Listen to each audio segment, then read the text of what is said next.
Good afternoon, everybody. From Shea Stadium in New York, we bid you welcome to Reds baseball. Today, the final game between these two ball clubs in this four-game series. And this game, of course, wraps up season play in New York for the Cincinnati Reds. Sparky Anderson's ball club playing good baseball right now. They'll be bidding to sweep the four-game set and hope to pick up their seventh victory in the last 8 games. But, of course, a game that people here in New York have been looking forward to for probably since the 15th of June when Tom Seaver was traded over to the Cincinnati Reds. Jerry Koosman, a long time ago, requested that manager Joe Torre allow him to pitch against Seaver the first time Tom was scheduled to go against the New York Mets. Torre granted that wish then, and it'll be Koosman against Seaver in what should be an emotion-packed ball game before a big house at Shea this afternoon. We'll be back to take a look at the starting lineup in just a moment. If you're ready now, the starting lineups today for the Cincinnati Reds. Leading off and playing third base will be Pete Rose. Hitting second baseman Joe Morgan. Batting third, the right fielder Ken Griffey. Hitting in the cleanup slot and playing center field, George Foster. Batting number 5, the catcher, Johnny Bench. Hitting sixth, the shortstop, Dave Concepcion. Danny Dreesen will play first base and bat seventh. Hitting eighth in left field, Ed Armbruster. And batting ninth and pitching, right-hander Tom Seaver. Again for Cincinnati, it's Rose at third, Morgan at second base, and Griffey in right field. Foster in center field, Bench catching, Concepcion at shortstop. With Dreesen at first base, Armbruster in left field, and Seaver on the mound. For the New York Mets, their leadoff batter will be third baseman Lenny Randall. Buddy Harrelson will be at shortstop and bat second. Steve Henderson will play left field and bat third. Hitting fourth, in right field, Ed Kranepool. Batting number 5, the first baseman, John Milner. Ron Hodges will catch and hit sixth. Lee Mazzilli will bat seventh and play center field. Hitting eighth at second base, Doug Flynn. And the number 9 batter will be pitcher Jerry Koosman. Once more for New York, it's Randall at third, Harrelson at shortstop, and Henderson in left field. Kranepool in right field, Milner at first base, Hodges catching. Now the bottom third will have Mazzilli in center, Flynn at second base, and Koosman pitching. Out here this afternoon, as many said it would be, although probably will be bigger than any of the 2 previous crowds that we have had over 38,000 people here for the twilight doubleheader on Friday night. Again, ideal baseball conditions, 71-degree game time temperature, the winds out of the west at 9 miles per hour, next to no chance whatsoever of precipitation, and a game that, as we pointed out at the top, has been getting a lot of publicity, a lot of ink, a lot of conversation around the New York City area. Tom Seaver getting a tremendous ovation when the PA announcer here at Shea was announcing the starting lineup and got down to his name. And it's going to be a day that I guess in the 16-year history, Joe, of the New York Met Ball Club, a club that has been involved in many historic events and many memorable days. This day, as far as a true Mets fan is concerned, probably will be remembered and talked about for a long, long time. Well, I'm quite sure it will be, Marty. As you pointed out, I'm sure the Tom Seaver fans have been looking to this day from the day he was traded away on June the 15th, and I think Tom is quite excited about it himself. But I think the tough part of the day for Tom was the media. They were following him all over the place, and the poor guy had very little chance to relax before the game, although he did kind of go hide out in the training room, but they were really hounding him pretty much in the morning out in our clubhouse, and you just wonder what kind of effect it would have on an individual like that. Usually they like to sit around and relax and converse with the players and, kind of forget about the game until it's underway, of course, but Tom had very little chance to do that this afternoon or this morning because they were after him all the time, as you noticed in the clubhouse.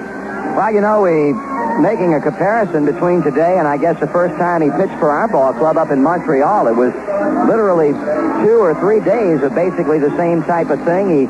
You had to wonder then how it might affect him. He went out that particular afternoon and pitched a 6-0 shutout. Didn't affect him too much. No. And I doubt if it will, really, because Tom's, is an easygoing type individual and very little, if anything, bothers him. And I doubt very much it will have any effect at all. And, of course, the New York media, the television and radio stations, I would think this game probably covered here in New York like a World Series game. And I guess it'd be kind of interesting to find out the ratings, both radio and TV here in New York this afternoon as far as the listening and watching audiences. I bet it'd be pretty good.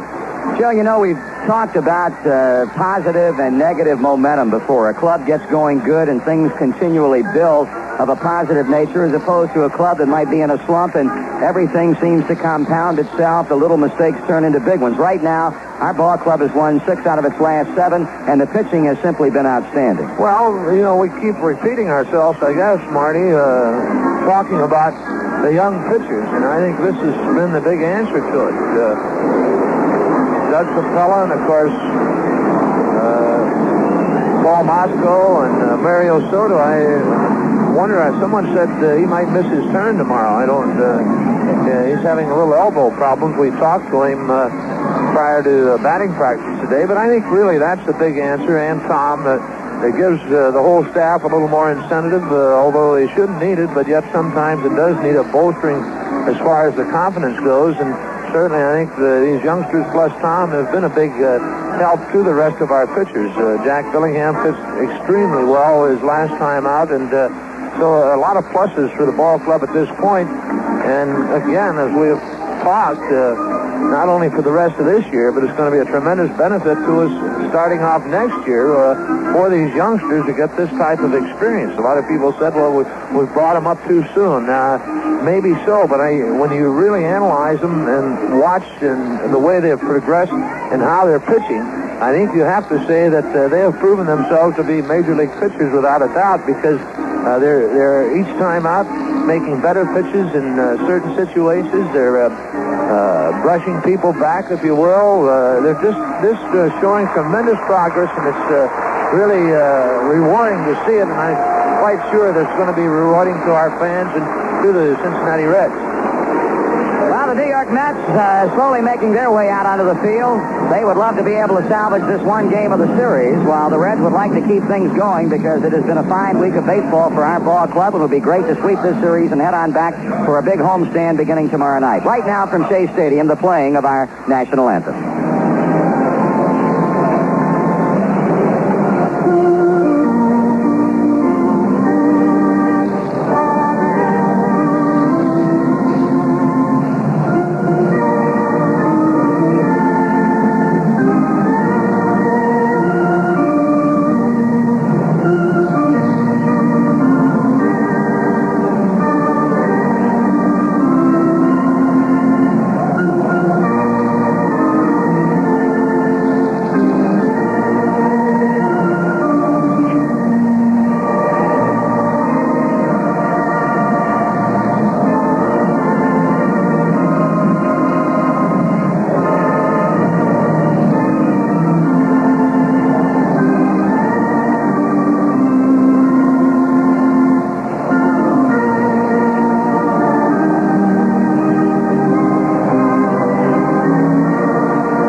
Start of the year for left-hander Jerry Koosman against the Cincinnati Reds. He comes in with a record of 8 wins and 14 losses, and 2 of those 14 defeats have come at the hands of our ball club. We beat him 8-1 on the 22nd of May at Riverfront when he allowed 6 hits and 8 runs, 6 of the 8 earned, with 5 walks and 2 strikeouts and only 4 innings of pitching, and then lost 5-0 on the 8th of June here at Shea, allowing 9 hits and 5 runs and 8 innings of pitching.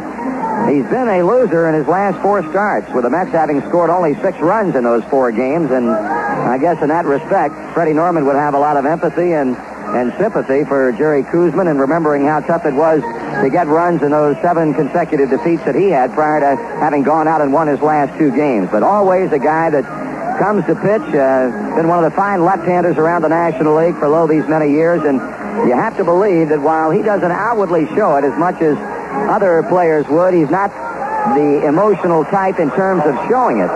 He has got to be very, very pumped up over this ball game today. We're ready to go.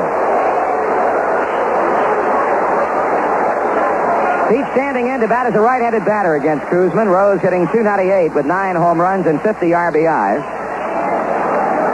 Koosman into his windup, and the pitch to the plate is taken low for a ball, and this game is underway. 27th start of the year for the Minnesota native. He has 6 complete games and a .319 earned run average. Rose swings and shoots it foul off to the right. The count evens at 1 ball and 1 strike. Pete to be followed by Joe Morgan, who's in the on-deck circle, and Ken Griffey. 1 ball and 1 strike. Ron Hodges hangs the sign for Koosman's pitch, and Rose takes a change high, ball 2, 2-1. The Mets with a record on the year of 49 victories and 72 defeats. They're in the basement of the Eastern Division.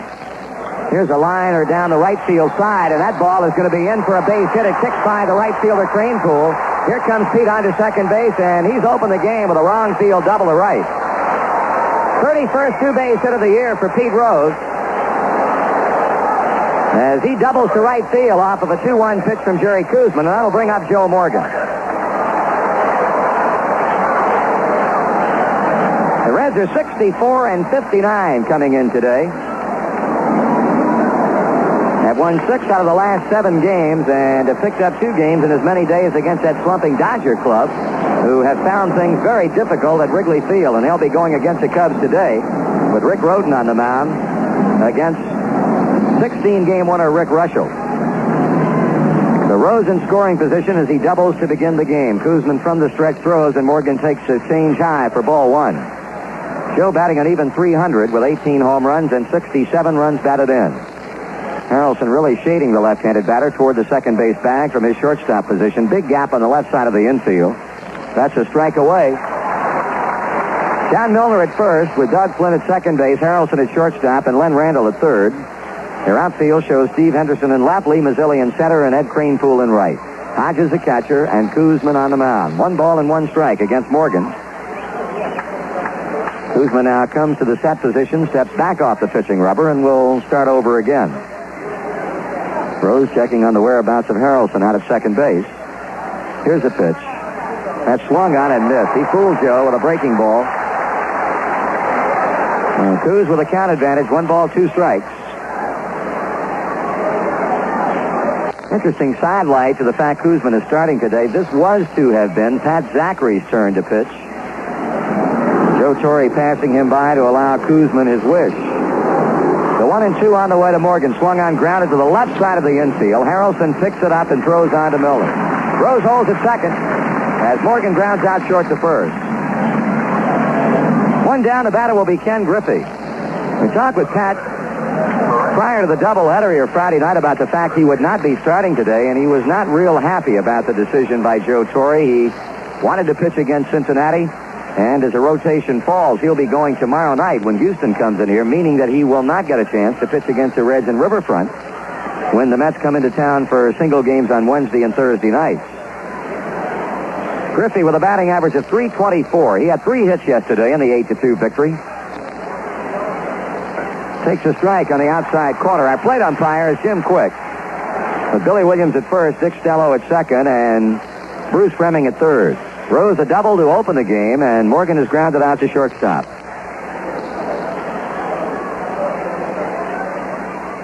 Griffey in the strike 1 pitch. He bluffs a bunt and takes it low, 1-1.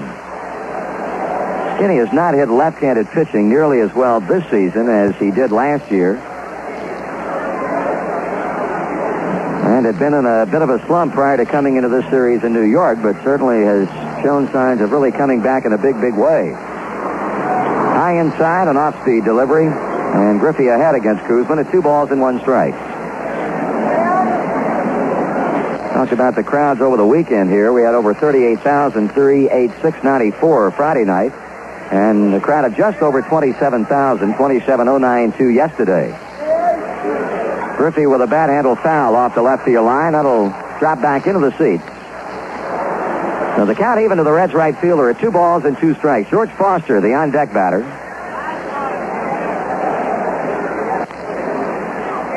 Only one other game currently underway in the big leagues, and that is the Giants and the Pirates in the top of the second. John Montefusco against Bruce Keeson. The game tied at 1 run apiece. San Francisco beating them last night while the Phillies won. So the Phils with a 5.5 game lead in that Eastern Division now. Swung on and grounded to second. Rose will go to third as Griffey is thrown out by Doug Flynn. So following the game-opening double by Pete, 2 infield groundouts off the bats of Morgan and Griffey. This one moves Pete on to third and brings up George Foster.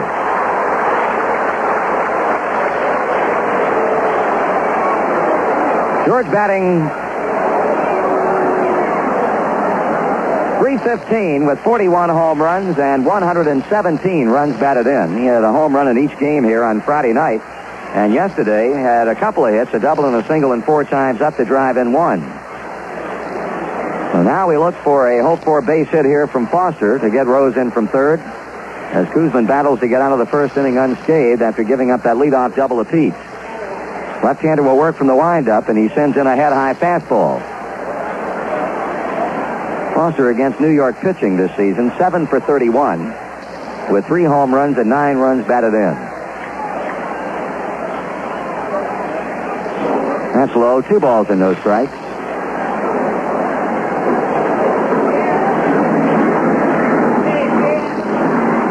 Reds are seeking their 8th win, and this the 11th game between the two teams this season, and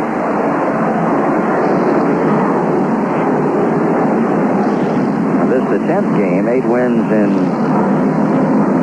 10 games between the two teams, with the final 2 coming up in Cincinnati later on this week.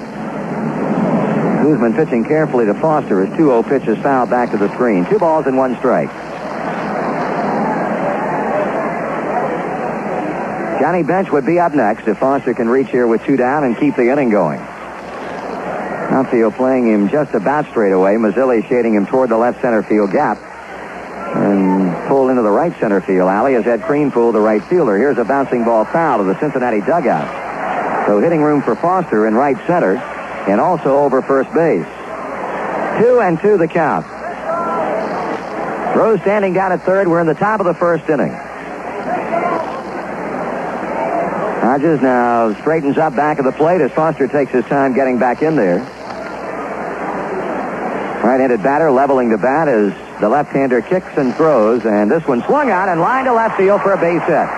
In to score comes Rose, and that gives the Reds a 1-0 lead as Foster lines a 2-2 pitch into left field for a run-scoring single, and that gives him a total now of 118 RBIs on the year and brings up Johnny Bench.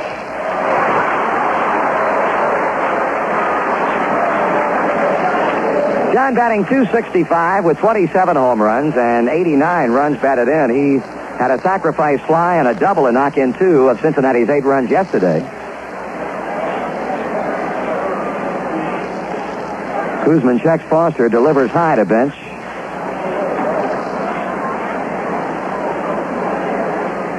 A run is home on a leadoff double by Rose and a 2-out single to left field by George Foster.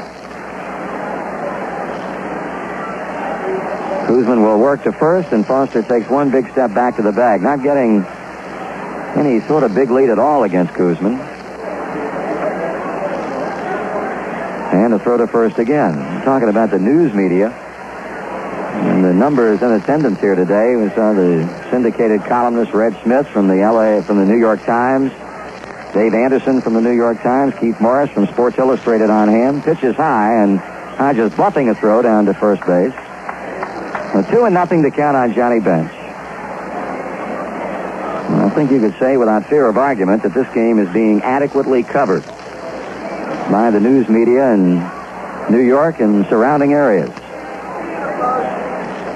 Bench with a swing and a miss. Koosman came with some good heat in on John. We'll put the count at 2 balls and 1 strike. A run is in, 2 men are out. Foster's at first base.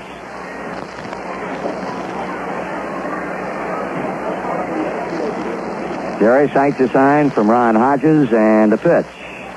That's a breaking ball, low and inside, 3-1. So John a pitch away from getting a walk as he stands away from the plate, gets back in there. Dave Concepcion on deck for Cincinnati. Foster bounces off the bag, and the pitch to the plate is high, ball 4. So Bench gets a 2-out walk. That's going to move Foster on to second base, and now Ron Hodges, he starts out to the mound to talk with his pitcher. This reminder, if you're in the downtown Cincinnati area this afternoon, stop by the Reds ticket office at Riverfront Stadium. It's open today until 5:30.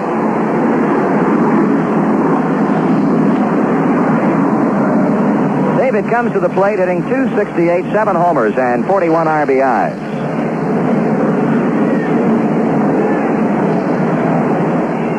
Koosman looking around at his outfield alignment, and right now playing pretty much straight away, although the center fielder Mazzilli now signaling for Steve Henderson to come in a couple of steps. He was playing David considerably deep in left field. Foster at second, Bench at first. The Reds have scored one and trying to get maybe another one here. Koosman taking a lot of time as he continually looks over to first base where Johnny Bench leads. John Milner playing behind the runner, and now Dave steps away from the plate. Okay, the left-hander into the motion. He comes to the plate, and Concepcion hits one down the left field line, but a foul ball. Davey just a bit too much out in front of the pitch.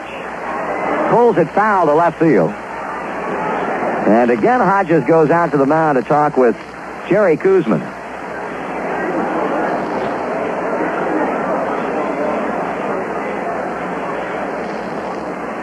That meeting just now breaking up as the New York catcher starts back toward the plate.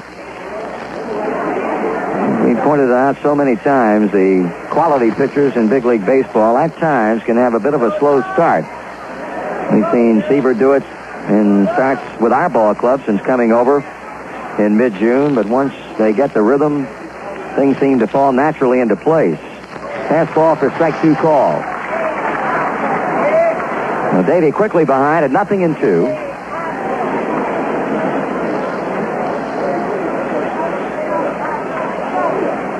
Koosman to the belt and the pitch. That is shot foul and out of play to the right. Holding count, no balls and 2 strikes.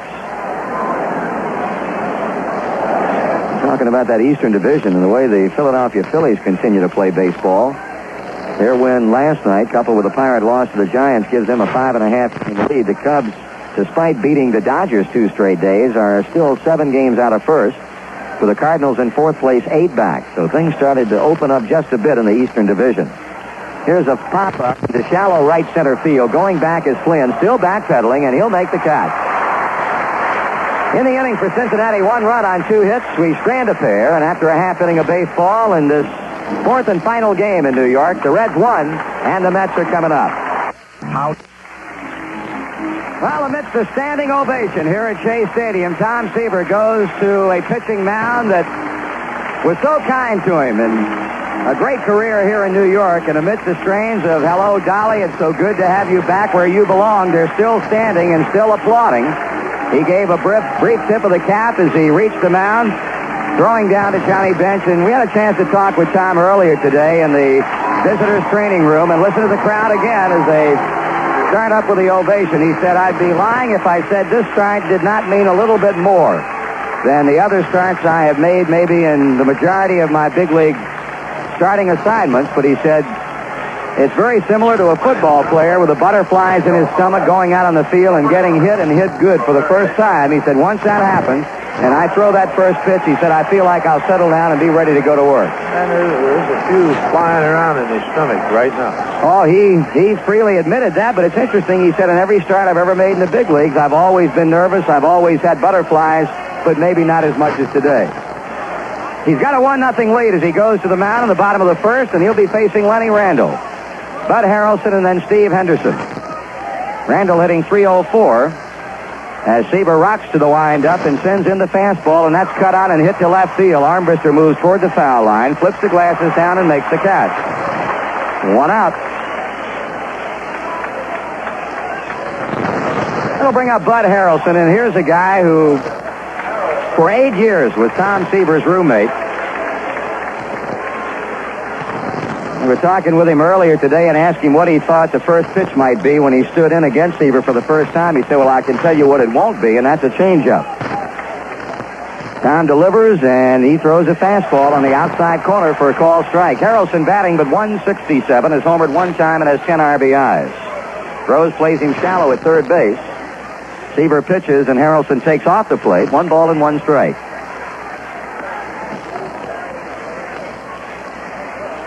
Randall is fly to left on the first pitch. Harrelson waiting on the 1-1, and here it is. That's low, ball 2. 2-1. Seaver 13-5. 6 of those wins coming with Cincinnati, and only 2 of the 5 losses. He has a .303 earned run average. 12 complete games and 24 starts. He's gone all the way 7 times and 11 starting assignments for the Reds. Has Harrelson fouling it out of play. Count evening at 2 balls and 2 strikes. The Dodgers and the Cubs are underway, and L.A. gets 2 in the top of the first inning. Seaver now goes back behind the mound as he goes to rubbing up the baseball.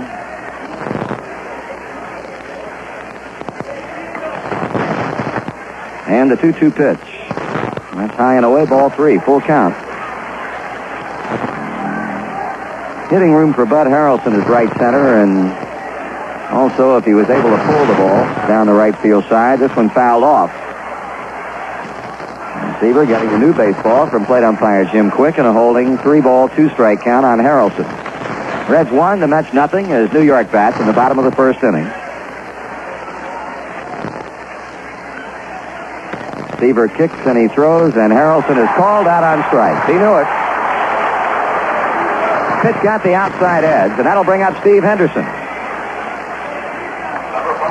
Well, one of the young men who was traded away from the Cincinnati organization in return for the services of Seaver, and as we have talked about during the weekend, he has done some kind of fine job for the New York Mets.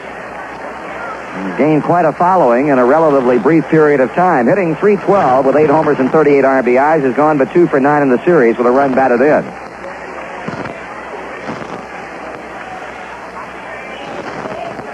Seaver trying to retire the side in order. As flied out Randall has struck out Harrelson, and he pitches to Henderson.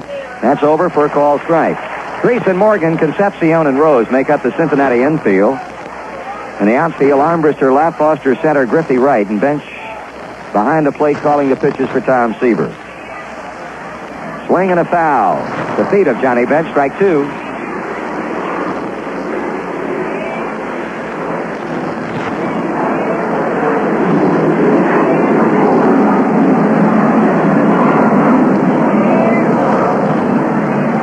Henderson reach, it would bring up Ed Kranepool, who's batting in the cleanup slot. This one fouled down the right field line and carrying on well back into the seats. There's your .331 down both lines here at Shea. .371 in the power alleys, rapidly dropping off to .396 in deep left and right center, and .410 to straightaway center field. Low and away, 1-2. Reds pitching has been outstanding here. The Mets have been held to only 3 runs, and that's strike 3 call on the outside corner. 2 strikeouts for Seaver. Henderson did not like Jim Quick's call. In the inning, no runs, no hits, and nobody left on. At the end of 1, the Reds won and the Mets nothing. Reds 1, New York nothing as we move to the second inning, and to lead things off for Cincinnati, it's going to be Danny Dreesen. Jerry Koosman waiting for the left fielder Henderson to get in proper position. Steve, of course, still new to the National League, even though he's been up here for just a bit over 2 months, so he relies on the more experienced hands on this ball club to place him according to the hitters. Dreesen fouls off the first pitch. Danny with a good game yesterday. He doubled twice and singled in 5 trips to knock in 3 runs. Batting .295 with 70 RBIs and 15 home runs. High and inside for a ball, 1-1. We talked about Ruscio pitching for the Cubs today. They've got a rookie by the name of Lamb going. First big league start, no record. Way out in front of the breaking ball and slaps it foul to first base coach Russ Nixon. Dreesen to be followed by Ed Armbruster and Tom Seaver, the bottom third of the Cincinnati batting order. 1 ball and 2 strikes.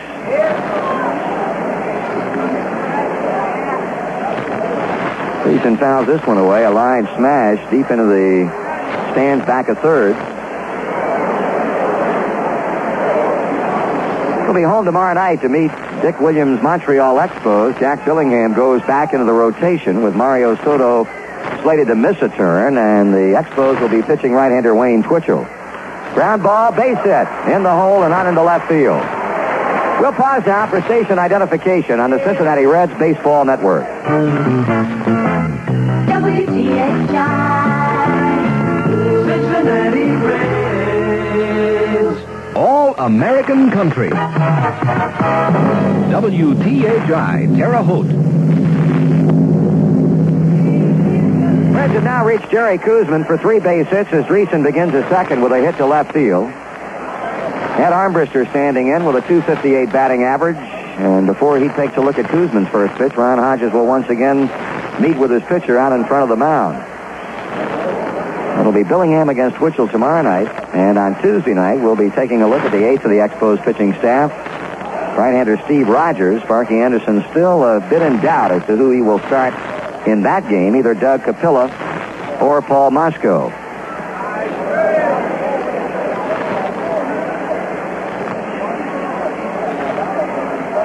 Dreesen edging away from the bag. Lenny Randall playing shallow at third for the right-handed batting Armbruster. Here's the pitch. And it's high, a fastball.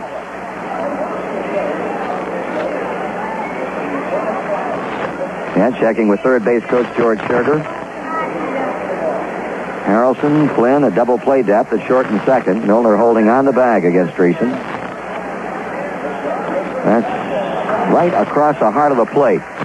Just above the knees, a fastball for a call strike. 1-1. And getting quite a bit more playing time of late. Sparky Anderson pointed out he's going to be in there for the most part. Dreesen runs, pitches high, throw down to second base. They got him.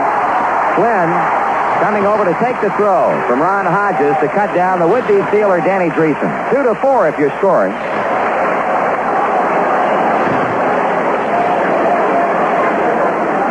No, the Dreesen base hit goes for naught as Danny is cut down stealing.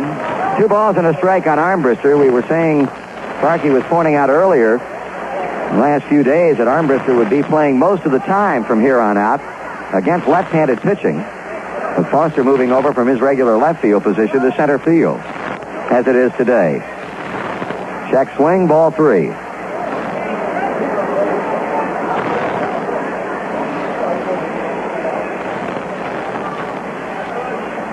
Kuzma needing a strike, and he has Armbruster fouling off the 3-1 pitch.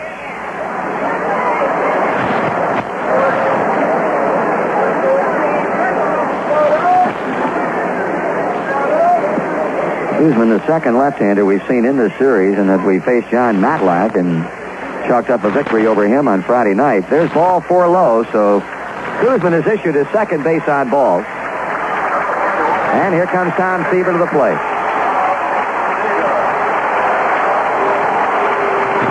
Probably be ovation after ovation for him today. He and Jerry Kuzman, of course, are best of friends, and they used to have a good-natured running bet going as to who was a better hitting pitcher of the two, and it's interesting to note that that was the first thing that Kuzman requested upon arriving at Shea and getting into the Mets clubhouse today, and that was a look at the stat sheet to see how Seaver has been faring this season as a hitter. Tom's going to be swinging away and grounds it to second. There's Flynn on to Harrelson, 1, throwing to Milner, double play. Milner flips the ball to Seaver as Tom hits into a 4-6-3 double play. Kuzman takes a look at him as he crosses the first base foul line and now shouts something to him. In the inning for Cincinnati, no runs, 1 hit, nobody left on, and in the middle of the second, the Reds won, and the Mets nothing.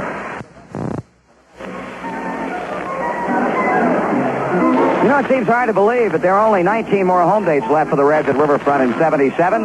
The Expos, the Mets, and the Phillies are at the stadium this week.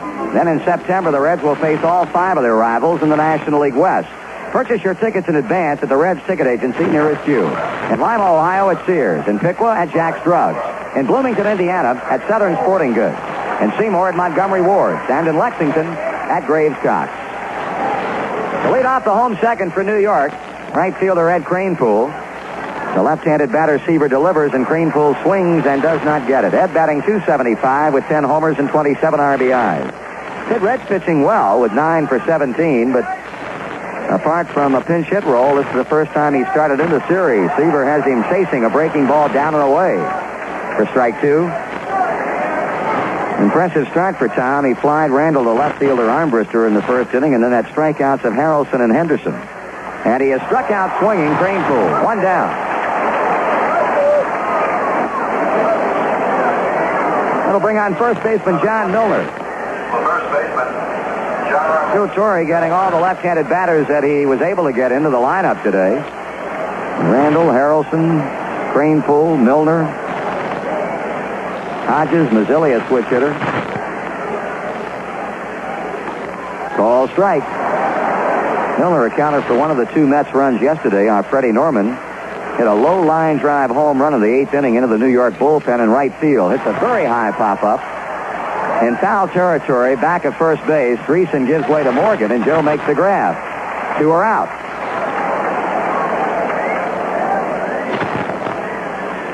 Well, Tom wasting no time disposing of Kranepool and Milner, striking out Kranepool on 3 pitches and getting Milner first pitch hitting to pop up to Morgan. It'll bring up the catcher, Ron Hodges.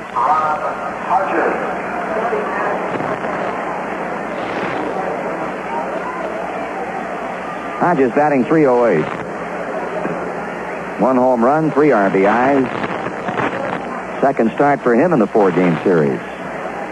Well, he's making Seaver wait just a bit as he takes his time climbing into the batter's box. He's ready, and Tom immediately comes to the plate. Fastball is low and inside, ball 1. Well, Atlanta getting 3 big ones in the top of the first at Montreal. On the top of the third at Pittsburgh, the Pirates 3 and the Giants 1. 2 balls, no strikes. Completed 1 full inning at Chicago with the Dodgers leading 2-0. Seaver has retired the first 5 Mets and has struck out 3 of them. But he's a pitch away from putting Hodges on the easy way as he comes high and outside with a fastball. 3-0. Reds lead at 1-0, getting a game-opening double from Pete Rose and a 2-out single by George Foster in the first inning. There's a call strike.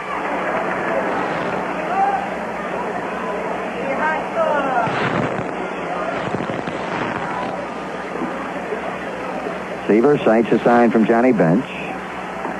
And that is strike 2 call at the knee. And Hodges questioning the call with Jim Quick.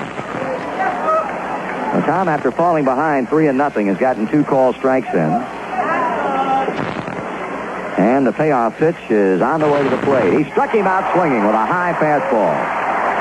3 up and 3 down. No runs, no hits, and nobody left on. We move to the 3rd inning. Cincinnati 1 and New York 0.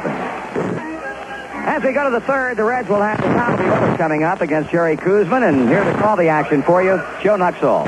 All right, Marty. Pete Rose to lead it off, followed by Morgan and Ken Griffey. Pete doubled, leading off the game along the right field line and scored on George Foster's single. 98, 9 home runs, 50 RBIs, and now 31 doubles. The 0-1 swung on and fouled straight back. Quickly, Koosman in front of Rose, no 0-2. Reds with 3 hits off Koosman, 2 in the first inning. Rose and Foster, the other belongs to Dan Dreesen. He takes a breaking ball, though. 1-2. The Reds hoping to make it 4 straight over the Mets.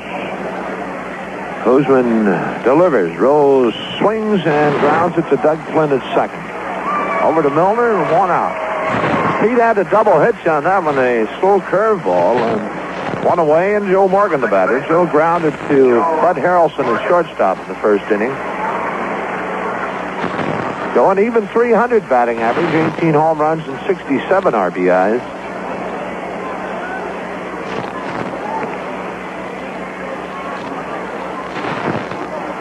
Braves scoring 3 times in the first inning, leading Montreal 3-0. Expos a bat in the bottom of the first. Swing by Morgan and a ground ball to Flanagan at second. And the Milner quickly 2 away.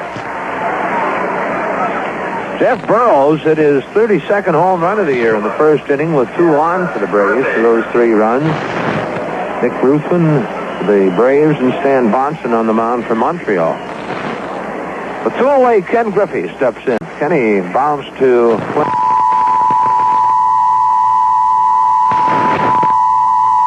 Repeating, the National Weather Service has issued a severe thunderstorm warning effective until 2:15 p.m. Terre Haute time for Clay, Vigo, and Owen counties in Indiana. At 1:30 p.m. Eastern Standard Time, Terre Haute time, radar indicated a severe thunderstorm near Terre Haute moving toward the southeast at 30 miles per hour. It's right for you. It's fresh at sunrise. Different soft drink with the lemony freshness and color of sunshine. Brighten your day with Mountain Dew.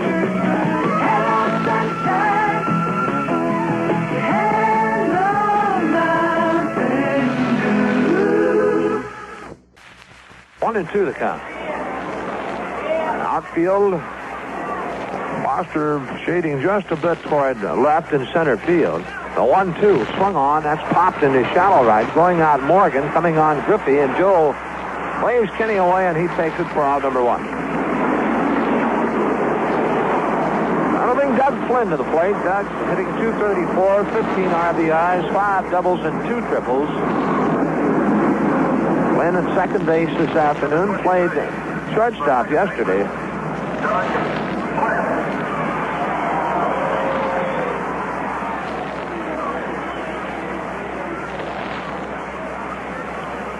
Seaver winds and delivers, and Flynn swings and lines it foul off to the right.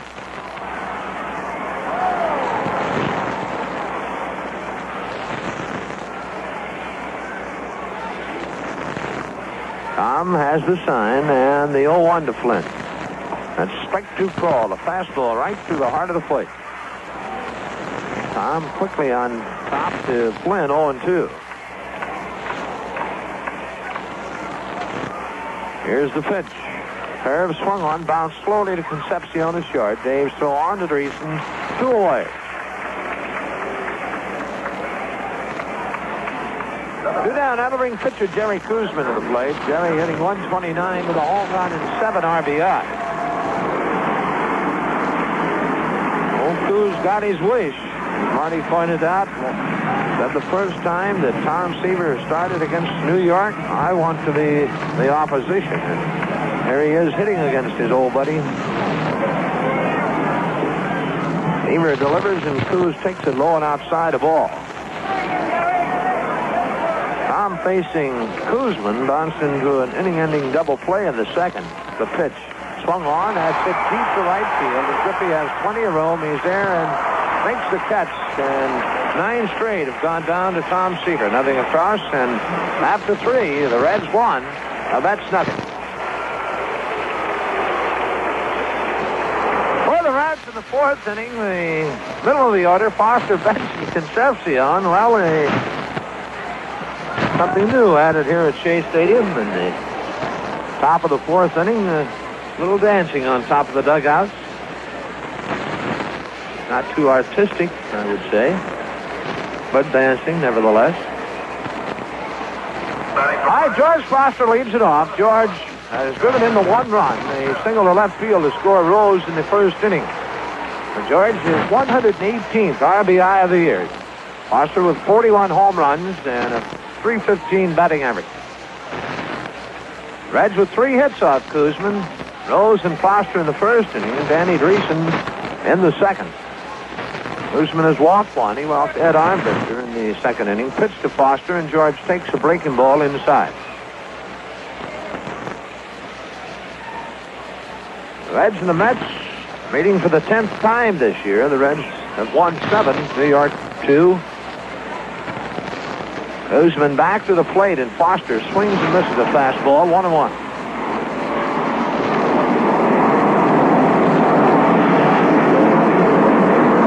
Koosman's one-loss record sure doesn't indicate the way he has pitched this year. 188 2/3 innings, has allowed just 147 hits and a .319 earned run average.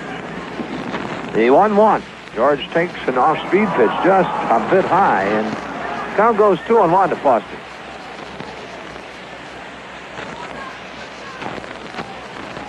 Koosman delivers.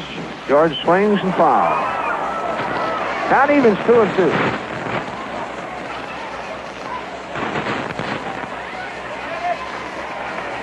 Johnny Bench on deck. Here's the 2-2. Swung on, a very high pop to center field. Ian Mazzilli waiting on it, patting the glove, and he has it 1 away. 1 down, and it'll bring Johnny Bench to the plate. John walked in the 1st inning, one of the 2 that Koosman has handed out.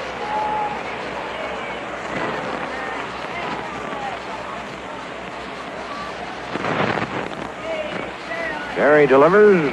Bench swings on a breaking pitch. Doesn't get it.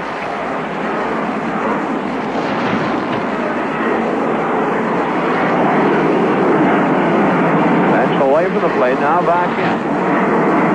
And the 0-1. Swung on, line drive, picked off by Lenny Randall at third base, and that almost turned Lenny around. A throw away, and the batter will be Dave Concepcion. That's such a shot at Lenny Randall at third. Out number 2, and Dave Concepcion, the batter. Dave popped out shallow right to Doug Flynn in the first inning to end the inning. Pitch on the way, and a strike is called.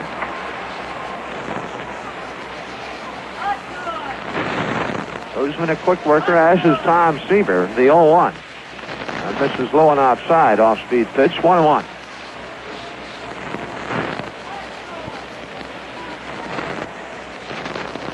Guzman delivers inside.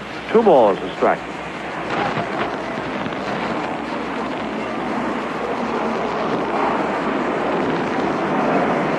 Hodges hangs the sign. And the 2-1. Strike 2 called. Fastball to the heart of the plate. Davey a little upset with himself taking that pitch. Count evens 2-2. Here's the 2-2. Swung on and missed. An off-speed pitch, and Davey way out in front on that one. That's strikeout number 2 for Jerry Koosman, and the Reds out in order here in the 4th. Nothing across, and the middle of inning number 4, Cincinnati 1, New York nothing.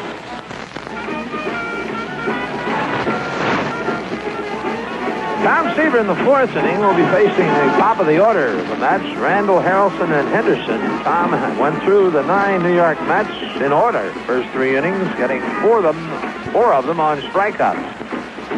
Randall had Seaver's first pitch of the game to Foster in left field. And he hitting .304 with 4 home runs and 21 RBIs. Randall a switch hitter. Left-handed, a .331 batting average. Right-handed, a .250 average. Seaver winds and delivers. Randall swings, bounces it right back to Tom, picks it off, goes to Greason, and 1 pitch, 1 out. There are 3 severe weather announcements listeners should be aware of. The first, the National Weather Service has issued a tornado warning, effective until 2:35 for Crawford County in Illinois and Sullivan County in Indiana. At 1:24, radar indicated a tornado in northwest Crawford County, Illinois, moving toward the southeast at 35 miles an hour. At 1:22, that tornado was reported on the ground in Cumberland County, Illinois, and there was damage and injuries reported. If threatening weather approaches, you should go to a safe place immediately, and you should ask the nearest law enforcement agency to relay your severe weather report to the local National Weather Service office. Once again, a tornado warning effective until 2:35 for Crawford County in Illinois and Sullivan County in Indiana.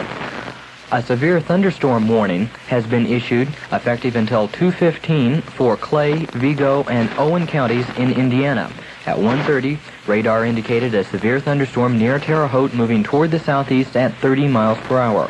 Once again, a severe thunderstorm warning effective until 2:15 for persons in Clay, Vigo, and Owen counties in Indiana. A watch effective until 7 p.m. for severe thunderstorms, accompanied by large hail and damaging winds, has been issued for much of central and southern Indiana. The watch area is south of a line that extends from Danville, Illinois to Richmond, Indiana. The Indianapolis metropolitan area and Bloomington are in the watch area. A severe thunderstorm watch means conditions are favorable for severe thunderstorms in and close to the watch area. Persons in these areas should be on the lookout for threatening weather conditions and continue to listen to this station for later statements and possible warnings. And the pitch. Swung on, broken bat, ground ball into center field, a base hit. So Seaver reached for the ball and reached again and was gone. And that's the first hit of the game, the first base runner for the Mets, and we'll pause for station identification. This is the Cincinnati Reds Baseball Network. And you're listening to WGTC in Bloomington, Indiana. The time now is 3 minutes after 2 p.m.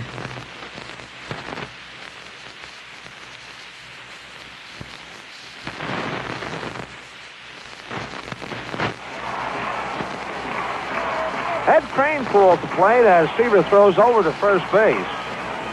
Steve Henderson at first with a base hit up the middle into center field. First hit of the game for New York. Cranepool struck out, leading off the second inning. Tom the stretch, and the pitch. Outside a ball.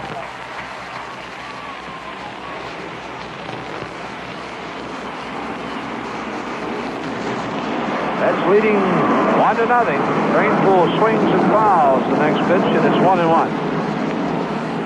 Dodgers picked up another run, and after 2 innings, lead the Cubs 3-0. Atlanta scored 4 in the first, and Montreal came right back with 4 in the bottom half, and tied up 4-4 after an inning and a half at Montreal. The Braves and the Expos throw over to first, and Henderson steps back.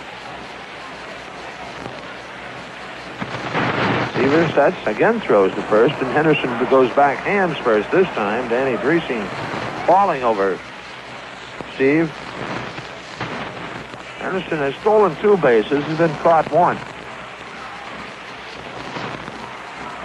A ball of strike to count to Kranepool. The pitch. Swung on, and that's line right back at Seaver and into center field. Henderson on his way to third, and Mets have runners at first and third with throw away and the batter John Milner. That ball almost got Tom. In fact, it might have nicked his uniform shirt.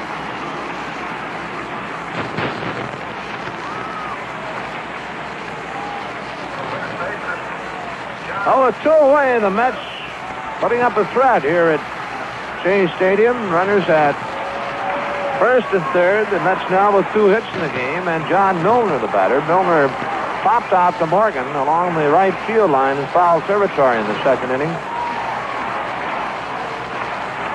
Tom to the belt. He delivers. Milner swings and pops it up. After 4 innings, the totals show the Reds are on 3 hits. The Mets no runs, 2 hits. It'll be Danny Dreesen to face Koosman leading off the 5th. Back for the action, Marty Brenneman. Thank you, Joe. Danny 1 for 1. He grounded a single into left field leading off the second inning. Then was thrown out attempting to steal. Koosman appears to have gotten things well in tow since the Reds scored off of him in the first inning. He delivers to Dreesen in a line drive right at Bud Harrelson. 1 pitch, 1 out. That'll bring up Armbruster. He had a base on balls following Dreesen's being thrown out stealing in the second inning.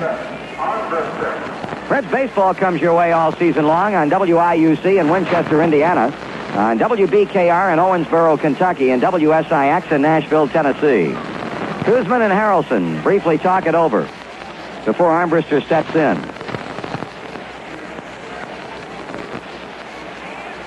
Jerry delivers to Armbruster, and Ed takes the pitch at the knees for a strike.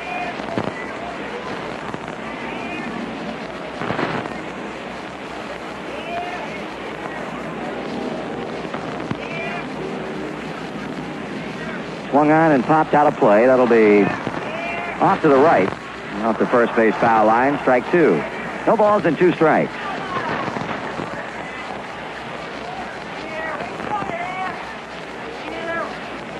Well, Lenny Randall backing up at third base. He'd been playing in close. Tying outside a ball. Game moving rapidly along.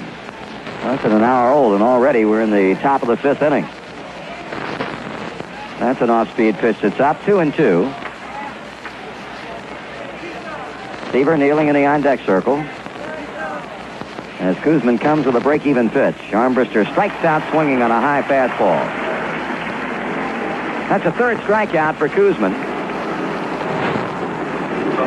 Seaver hit into a 4-6-3 double play in the second. Kind of surprising to see Tom swinging away after Armbruster had drawn the 1-out walk, but went after Koosman's first pitch and hit into a double play started by Doug Flynn. Fastball in on him. Time this season has had 11 hits and 55 times up coming into this game. 2 balls and no strikes. Koosman, on the other hand, has gone 8 for 62. Homered 1 time and has knocked in 7 runs, 1 more than Seaver has. That's a call strike. And we talk about the way these guys used to go at it in terms of who is a better hitting pitcher. Seaver has always been able to swing a respectable bat as pitchers go. Here's a shot into right center field. That's got a chance of being in there. It is. A gapper picked up on the warning track by Mazzilli, and Seaver coasts in standing up with a double to right center. Well, no matter how this game is turning out, I would imagine Jerry Koosman's going to be hearing about that for a long time to come.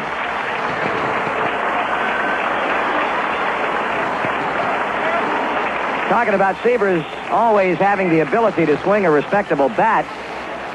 First few years Koosman was in the big leagues, they say he was an absolutely horrendous hitter, but worked to make himself a decent one strictly because of the thing that he has had going down through the years with Seaver.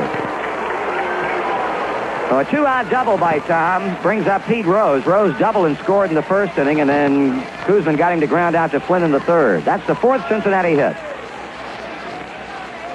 Rose with a foul out of play off the first base side.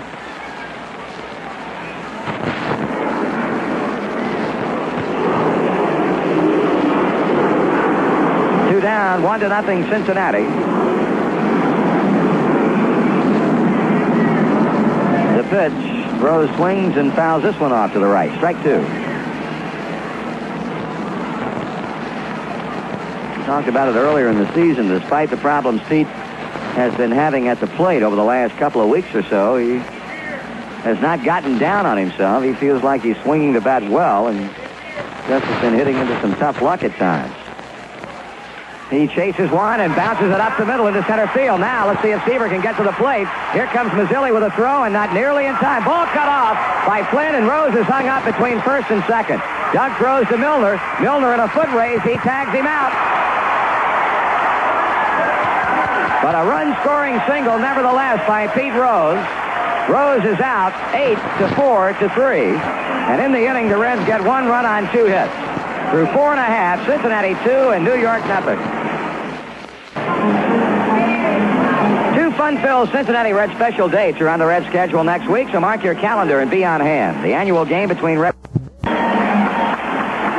Seaver, a late comer to the mound. He came in to score from second base on Rose's single to center to make it a 2-0 game our side. Pete, apparently thinking the throw was going to be allowed to go through to the plate, was on his way to second when Flynn cut it off, and they ultimately nailed Pete in a rundown. But another run is on the board for Cincinnati as Seaver goes back to the mound for the 5th time this afternoon, and he's going to be facing Ron Hodges, Lee Mazzilli, and Doug Flynn. Be an 8:05 start tomorrow night as we return home for the week-long homestand. Montreal for a couple, New York for a couple, and Philadelphia for 3 big ones. Doesn't appear that anybody's going to cool that Philadelphia team off. Well, maybe it'll be up to the Reds to see what they can do about that beginning on Friday night. The way things shape up right now, by the way, it's going to be Tom Seaver against Steve Carlson in the opening game of that series on Friday night. Carlson pitching today at home, or apparently a night game. It'll be Houston at Philadelphia tonight, and of course Seaver pitching here today, and they would be the probable starters next Friday night for that series opener at Riverfront Stadium. Ron Hodges struck out swinging in the second. Seaver retired 11 batters in a row before Henderson and Cranepool put back-to-back 4th-inning singles together against him, but then Tom got out of that threat by getting Milner to pop up in foul territory to Danny Dreesen. Here's Hodges and here's Seaver. Swing, foul, straight back and out of play.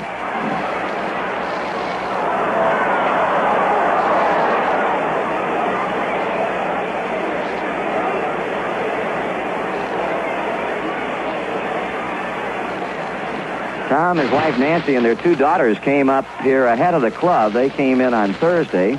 Here's a fly ball hit to left field. Armbrister moving toward the foul line, and he makes a catch. Spending a nice leisurely weekend at their home up in Connecticut. Of course, Nancy here today watching her husband pitch against his former team. Hodges a fly out. It brings up Lee Mazzilli. He popped up to Joe Morgan leading off the 3rd. 2-0 Cincinnati. Bottom of the 5th inning.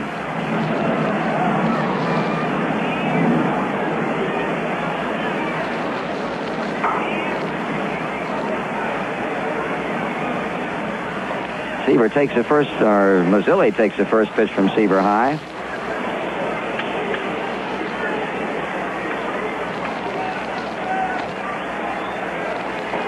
That one fouled off, and out of play.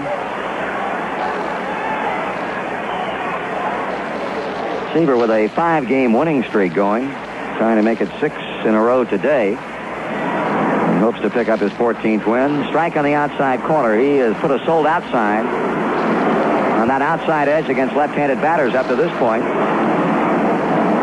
count advantage against Mazzilli. 1 ball, 2 strike. He comes with a pitch, and this one fouled back. Tom defeating San Diego in his last start, 5-1. And 1 run that the Padres put on the board against him, if you remember, was of the unearned variety. And he's had 3 complete games in a row, so he has done some outstanding pitching of late. 2-2 the count.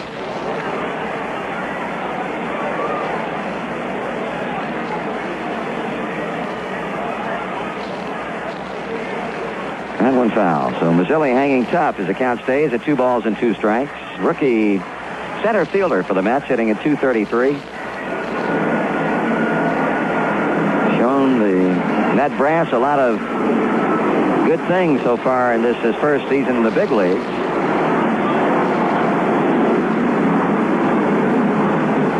Mazzilli back in the batter's box.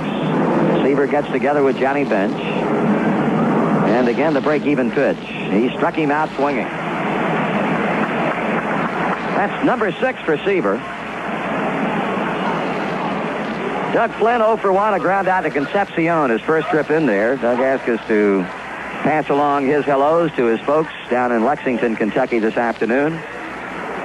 Looking forward to getting together with him when he comes into town for that series beginning on Wednesday night. Fastball is high.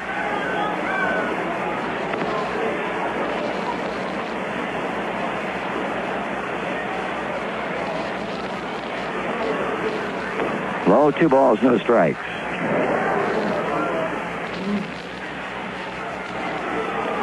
Base is empty, 2 men out. Seaver trying to get another streak going. He'd retired 11 straight before the Mets got a base runner. He's now retired the last 3, but he's behind 3-0 on Flynn.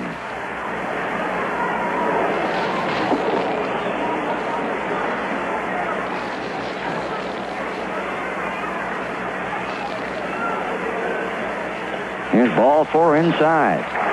So Doug gets a walk on 4 straight out of the strike zone. That means that Jerry Koosman will step in. And looking around the stadium today, there can be no question we've got more here than we have had the 2 previous days. Mets are going to enjoy a big weekend attendance-wise.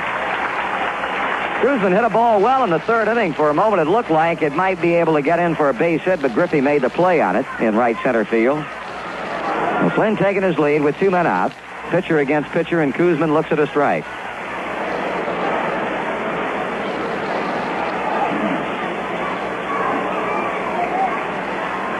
The first walk allowed by Seaver. He checks back over his left shoulder at the runner and delivers this one up and into the swinging Koosman, and he fouls it to the screen. Strike 2.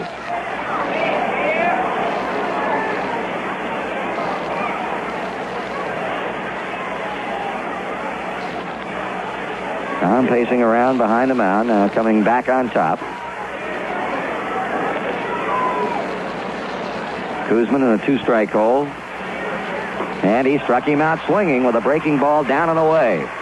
No runs, no hits, no errors, and a man left on base. So we move into the 6th inning. The Reds over the Mets, 2-0. Morgan for openers in the top of the 6th. He's 0 for 2, having bounced out to short and also to second. He runs up as if to bunt and takes a strike, and now turns around with an incredulous look on his face and questions a call by Jim Quick.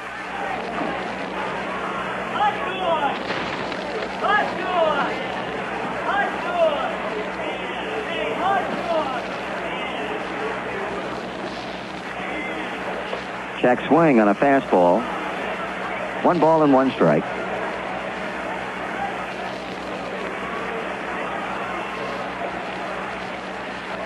Morgan swings and misses. Breaking ball. Well, the quiz here today. The Reds have had 5 National League Rookie of the Year winners since the award was first originated in 1947. How many of the 5 can you name?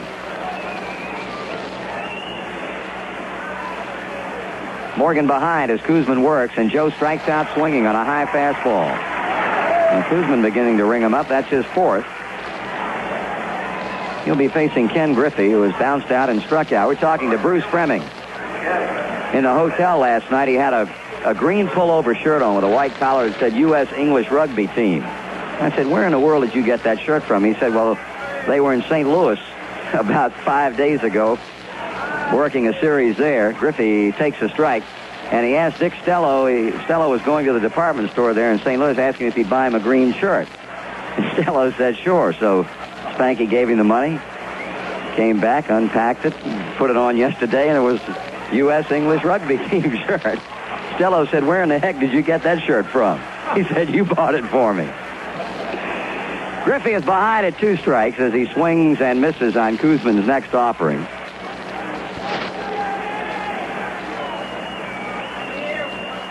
Pitching and swinging, bouncing ball foul off the first base line.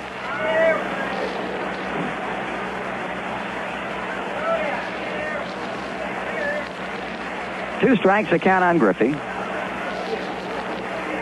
Reds have scored today in the first and the fifth single runs. They've had 5 hits. The Mets have been shut out on 2. Check swing. Coos trying to get Kenny to go after a curve down and away, and Griffey had a notion but was able to hold up on the swing.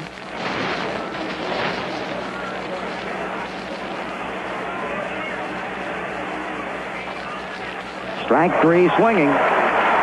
Kenny went after a bad pitch. Pitch was well up and out of the strike zone.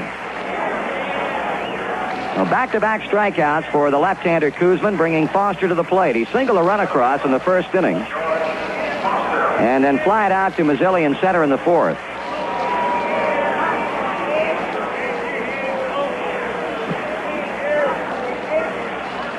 Foster back on the beam once again after homering Wednesday night in the final game of that series against San Diego, 2 men on base, and then homering in each game of the Friday night doubleheader.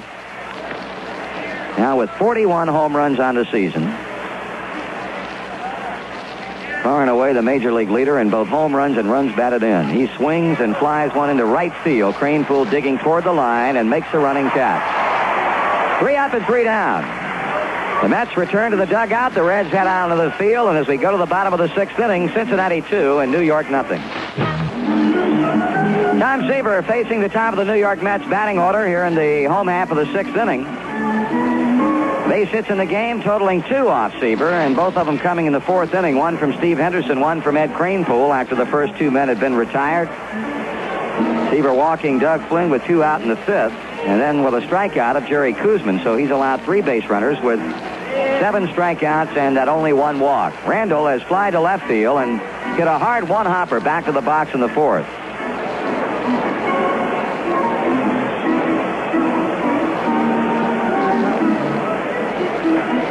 He's slowly coming onto the plate. Still 3-0 Dodgers as L.A. bats in the 4th inning in Chicago. Atlanta, Montreal, 4-4 in the 4th. Pittsburgh 3, Giants 1 in the 6th. And San Diego shutting out St. Louis 6-0 in the 3rd. Call strike. Bill pointed out Dave Kingman hit a grand slam home run in that San Diego 5-run first inning.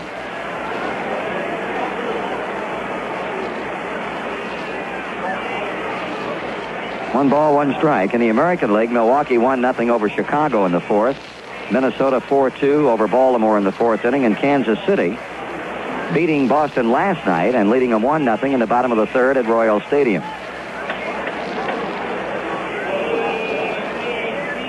Foul ball by Randall. 1 ball, 2 strikes. Lenny Randall the batter with Bud Harrelson on deck, and then Steve Henderson.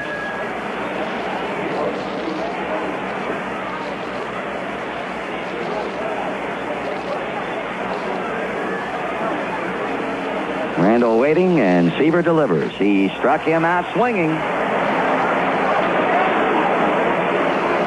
That is the 8th Met batter who has struck out in this game. Harrelson has struck out twice. He was called out in the 1st inning. He struck out swinging in the 4th inning. There's been only 1 inning in which Seaver has failed to get a strikeout, and that was the 3rd when he got Mazzilli on a pop, Flynn on a ground ball, and Koosman on a flyout. Here's Harrelson swinging and missing.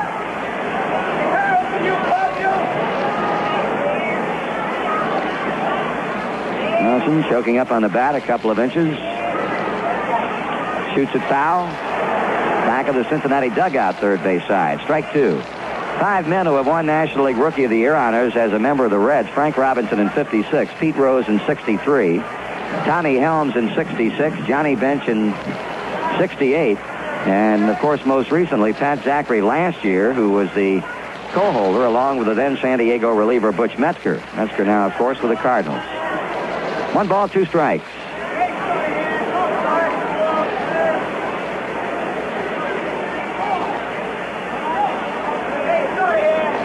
Curve him outside, 2-2.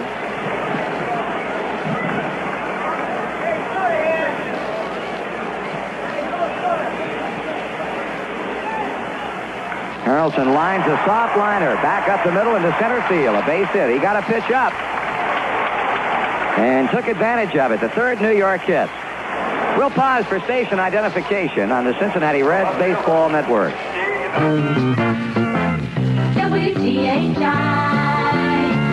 Cincinnati Reds. All-American Country. WTHI, Terre Haute.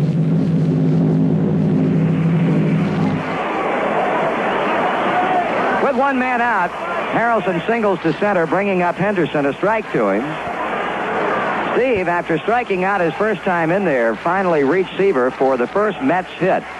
A bouncing ball single into center field.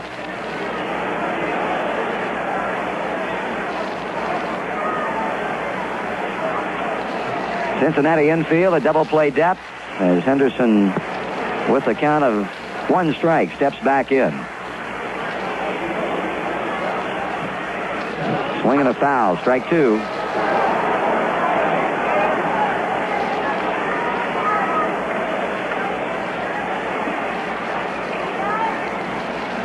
Denny Summers, the third base coach, going through the signs for the edification of the base runner Bud Harrelson.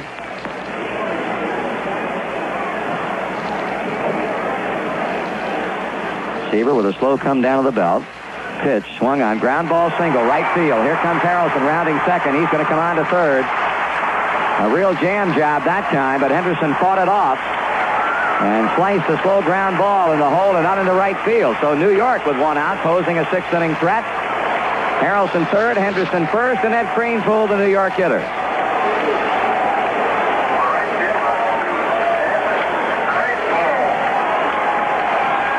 Kranepool 1 for 2.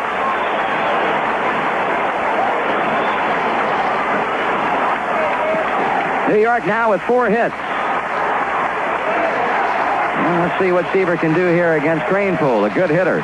He swings, hits a long drive to right field, ball curving, and it's going to be a foul ball.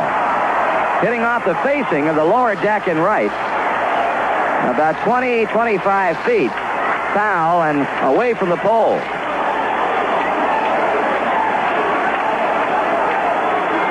Well, Kranepool giving this big Shea Stadium crowd a brief thrill because he shot one to deep right field but pulled it foul. Now Henderson wants time but can't get Billy Williams' attention. And here's the next pitch, and that's off the plate for a ball. 1-1.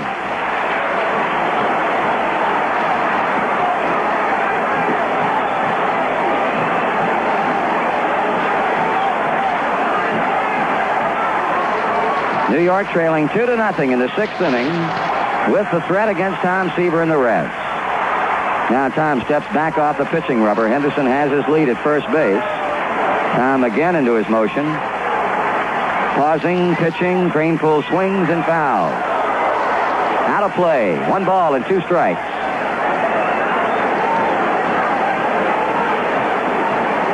John Milner on deck.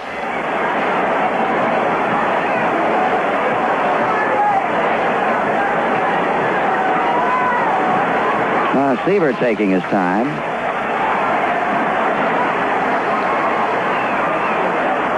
The pitch. Here's a fly ball. Left center field. Armbruster going back, reaches up and makes the catch. Harrelson tags and comes in to score, and it's a 1-run game. Kranepool gave it a ride to the left center field power alley. Armbruster went back to make the play on the ball.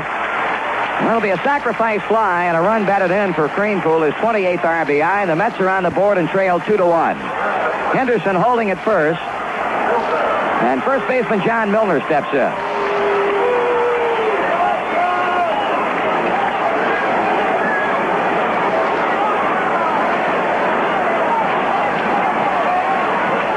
Milner has popped up to Morgan. He's popped up to Dreesen, and both of them have been foul balls. Seaver working to first, driving Henderson back to the bag. Now the pitch to Milner. High and away, ball one.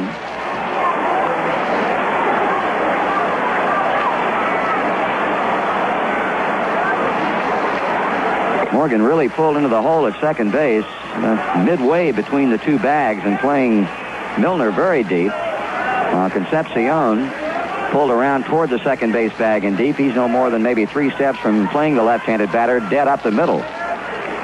Throw to first again. Henderson back in time. Griffey deep and right. 5 steps short of the warning track. Foster a step or 2 toward right field, and Armbruster well off the line and left. They normally overshift and play Milner deep. He's a definite pull hitter. John has gone back to the on-deck circle. He now comes to the plate. Seaver a ball and no strikes. The Mets have scored in the 6th inning and trail by a run. Throw to first again. So number 41 paying a lot of attention to Stevie Henderson.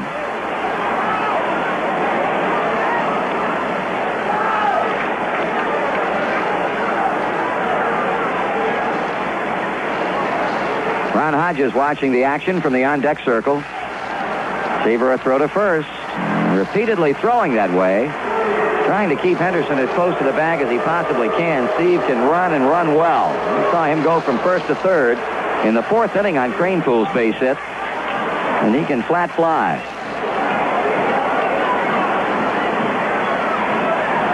We'll see if Seaver will come to the plate this time. The stretch, the pitch. Swung on, popped out of play. Johnny Bench turns off to his left and watches the ball drop back into the seats.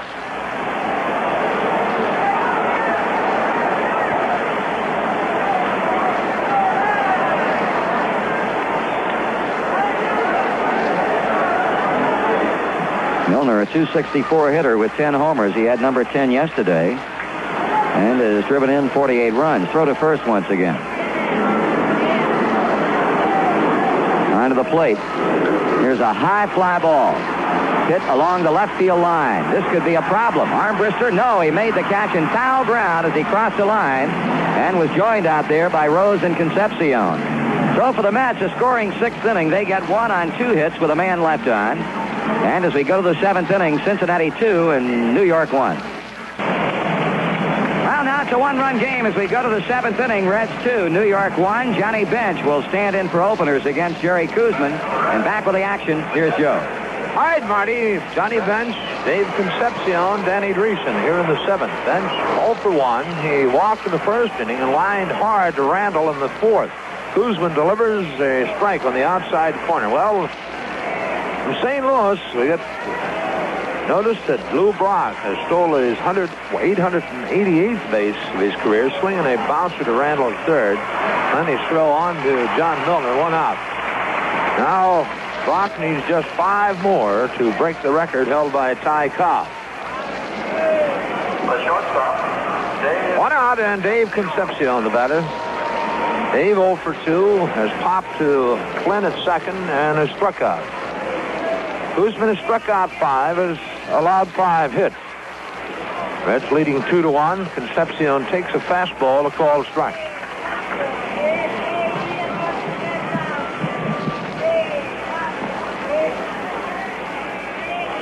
The 0-1. Strike 2 call, and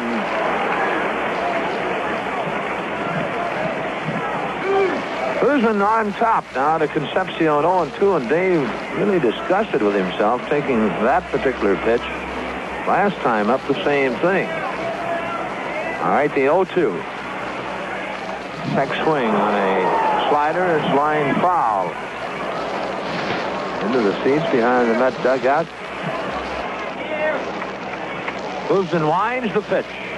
Swung on, and that popped down the right field line, curving into foul territory. Ed Kranepool coming, and he makes the catch. A good play by Ed Kranepool right along the box seats, and the young man reaching out with a glove, and it looks like he might have caught the ball. 2 away, and Danny Dreesen the batter.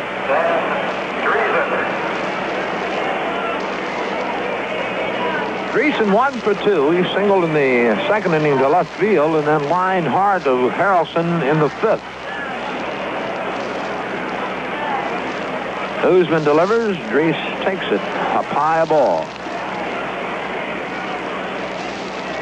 Reds scoring runs, one in the first, one in the fifth, and Mets getting their run in the sixth inning. The 1-0 to Dreesen. Swung on and fouled. Count evens 1-1.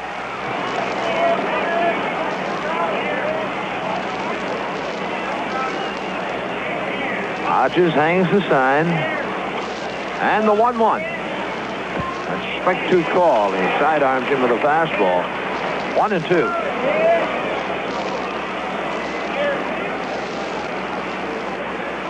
Kuzman's 1-2 on the way. Swung on and missed a sweeping curveball. And there's 6 strikeouts for Jerry Kuzman. And the Reds out in order here in the 7th. Nothing across. And in the middle of inning number 7, Cincinnati 2, New York 1. Well, we've completed 7 innings here at Shea Stadium, the final game of the season for the Reds here in New York. They lead at 2-1. Each team has had 5 hits, and there's not been an error committed in the game. For Cincinnati, it'll be Ed Armbruster to lead it off in the 8th inning, and back with the action, Marty Brenneman. Okay, Joe, Ed has been on one time today, had a base on balls in the 2nd inning, and then Kuzman struck him out swinging in the 5th.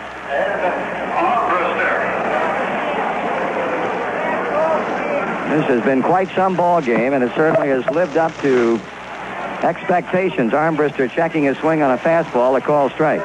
You all right? 46,265. Here's the strike 1 pitch. Strike 2 call. Now, the attendance here at Shea today, we surmised it would be bigger than the first 2 days of baseball. Armbruster a foul ball off the 0-2 pitch. 47,714 here, 47,714. Armbruster the batter, Seaver on deck, and then Pete Rose. Skip Lockwood had been throwing in the New York bullpen. He is now set down. Now Armbruster swings and he misses, and that's strikeout number 7 for Kuzman. That'll bring up Seaver. He has not only pitched outstanding baseball today, but has had what has turned out to be a mighty big base hit, a 2-out double to right center in the 5th inning, and promptly rode home on Pete Rose's single to center field for the run that has the Reds out in front. Kuzman deals, and Seaver takes a curve, ball 1. Chicago Cubs have scored in the bottom of the 4th inning. They trail by 2 runs now. LA 3, the Cubs 1, with the Cubs batting in the bottom of the 5th. Seaver fouls it off. 1 ball and 1 strike.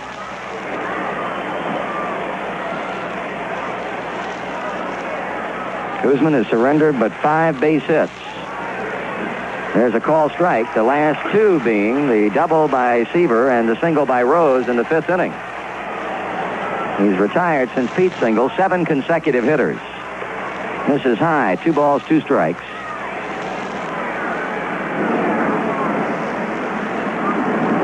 Seaver mopping his brow on a beautiful afternoon in New York. Boy, have we been blessed with some outstanding weather for this weekend series. Seaver swings and he fouls. Just got a piece of the ball as it shot through catcher Ron Hodges.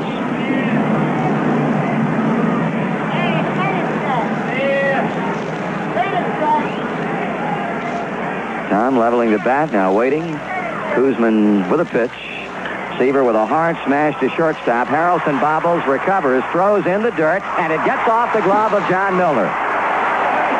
Well, Harrelson was a victim of his own undoing as he momentarily bobbled the ball, then was forced to make a hurried throw. Really was not that bad on the bounce because it was a relatively long bounce that Milner had to play, but the ball got away from him, and Harrelson has been charged with an error. That's the first error in a otherwise well-played game. So Tom will get the jacket on at first base, and Pete Rose will become the new Cincinnati hitter. He's 2 for 3, has scored 1 run and driven in the other. Double for the 31st time this season in the 1st inning, and came in to score on Foster's single, and then single in Seaver in the 5th. Slider low inside.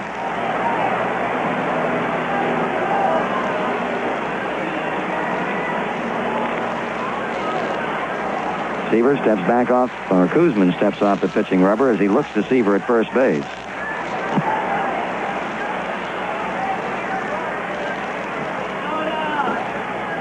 Here's a bouncing ball wide of third. Randall up, throwing on to Flynn. Flynn dropped the ball. All hands are safe in what should have been a double play. Flynn allowed the ball to get through him. Seaver safe. Rose on at first. 2 on with 1 out.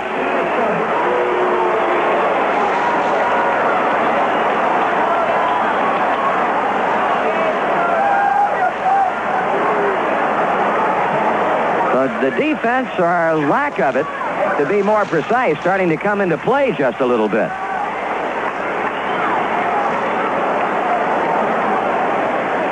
First, Bud Harrelson makes a poor throw in Seaver's ground ball, and now on Pete's ground to the third, Randall comes up throwing, but Flynn is charged with an error. 2 men on. Let's see if the Reds can make the most of it.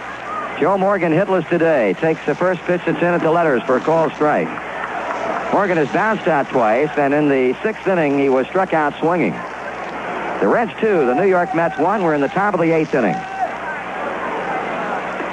Strike 2 call.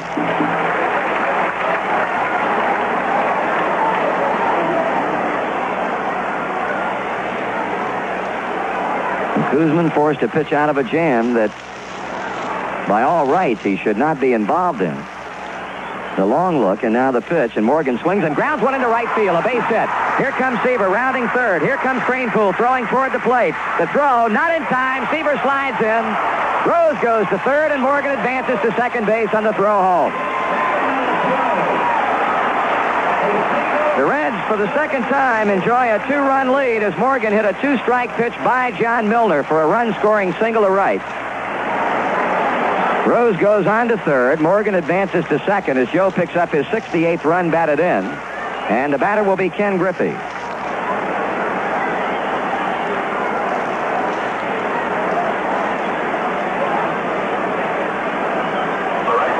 Kenny is 0 for 3. Griffey will be hitting against Koosman and against a drawn-in New York infield. The Reds could just about break this game wide open right now with a base hit. Koosman will work from the stretch. Griffey takes it low.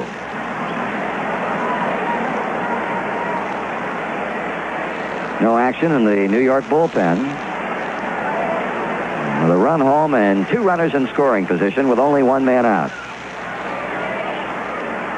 Griffey takes, curve, strike call, 1-1.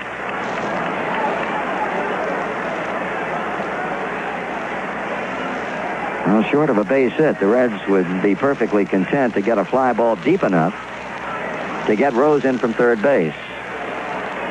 Griffey waiting on the 1-1. Here it is. He takes it up and in as he leans back, goes down, bracing himself with his left hand. 2 balls to 1 strike. Now we've got Skip Lockwood back up and throwing in the Mets bullpen, out beyond the right field wall. 3-1.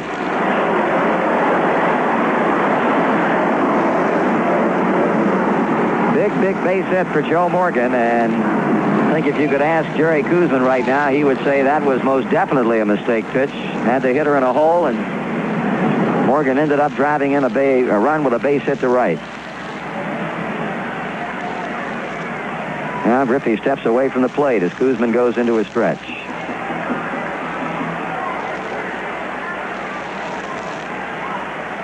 Here's a pitch. Strike swinging. Full count.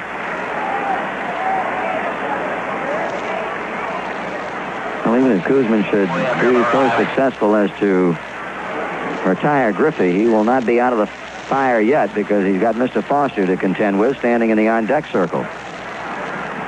Griffey drives a single into left center field. Maybe more than that. Both runs will score. Kenny will be content to hold at first base after taking the big turn. And with Rose and Morgan reaching home plate, the Reds lead it 5-1. Joe Torre bouncing out of the New York dugout and making his way toward the mound. And let's see if we're going to be getting a pitching change here.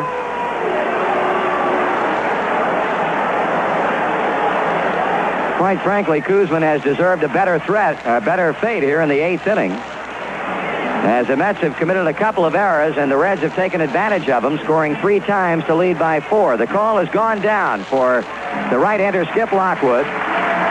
Kuzman heading on toward the dugout as the crowd comes to its feet, giving this guy a most deserved round of applause. He pitched well, but right now leaves a loser. We've got a break in the action here in the 8th inning. We'll be back with more Reds baseball action in just a moment. At Kings Island, Country Days are here again. It's our biggest ever country music celebration, and the lineup is pure country. Thursday, September 1st, Hank Williams Jr. I like to travel when I'm headed for home. Friday, September 2nd, Tammy Wynette. Saturday, September 3rd, Freddie Fender. If you don't love me, Sunday, September 4th, Conway Twitty. the games that daddies play. And Monday, September 5th, Loretta Lynn. And don't come home a drinking with lovin' on your Best of all, you won't pay an extra nickel to see them, because the regular $8.50 price of admission to Kings Island, $5.95 after 5 p.m., covers everything. Professional performances twice daily at 3:30 and 7:30 p.m. A park full of amateur country talent, not to mention dozens of shows, rides, and attractions. So pick your day, pick your star, pack up the kids, and head for the country. The biggest ever country music celebration at Kings Island, I-71, 20 miles north of Cincinnati. Right-hander Skip Lockwood loosening up to Ron Hodges as down at first base Ken Griffey confers with first base coach Russ Nixon. The Reds have scored 3 times in the 8th inning and now hold a 4-run advantage over the Mets at 5-1. George Foster will be moving into the batter's box shortly to hit off Lockwood, with Kuzman having been driven out of the game. And before Foster steps in, we'll pause again for station identification on the Cincinnati Reds Baseball Network. WTHI, Cincinnati Reds. All American Country. WTHI, Terre Haute. The National Weather Service has extended the tornado or the severe thunderstorm warning until 3:30 for southern Sullivan, Knox, Davies, and Martin counties in Indiana, and Crawford and Lawrence counties in Illinois. Repeating, the National Weather Service extending a severe thunderstorm warning until 3:30 this afternoon for southern Sullivan, Knox, Davies, and Martin counties in Indiana, Crawford and Lawrence counties in Illinois. Lockwood doing a few calisthenics out behind the mound, stretching his leg muscles before going to work on Foster. George is single to run in. He's slide to center. He slide out to right. Inning open as Armbruster struck out, but then Sieber reached on the error by Bud Harrelson. Rose grounded to shortstop, or grounded to third. Randall threw to second. And Flynn was charged with an error when he coughed up the ball. Then Morgan singled 1 run in, and Griffey has driven a single to left center, getting 2 more across. Cincinnati has now had 7 hits in the game. Lockwood had started to his stretch, but Foster stepped away from the plate.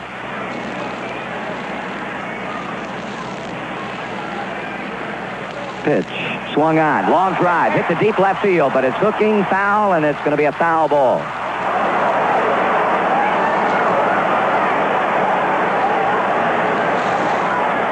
Right-hander Bob Apodaca takes up where Skip Lockwood left off in the bullpen.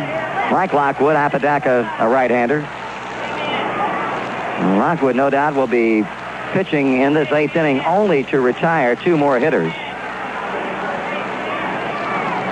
because he is scheduled to lead off the bottom of the inning. Well, Lockwood, arms folded, a bit disgustedly waiting on the mound for Foster to get back in. Now Skip's going to go behind the mound and rub up the baseball. 2 RBIs for Ken Griffey give him 43. Strike 1 pitch. That's high. Ball and a strike.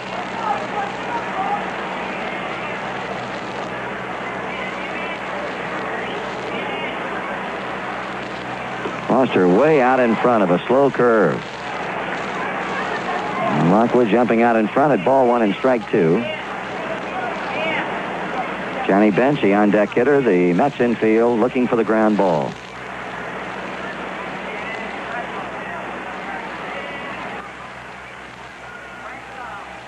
That's a foul off another breaking ball. Dodgers have increased their lead to 4 runs at 5-1 with the Cubs batting in the home 6th inning.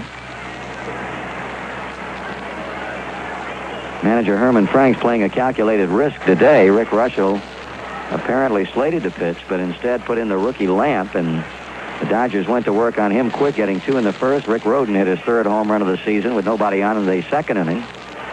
And now the Dodgers lead it 5-1 in the 6th. Foster out away from the plate, and Lockwood upset. He turns his back, walks away from the mound, out toward second base. Foster has the innate ability of doing this to pitchers. If you're a Reds fan, you've been to Riverfront, you know his in and out techniques as far as the batter's box is concerned. The pitch, high inside. Lockwood came in on him deep to even the count at 2-2.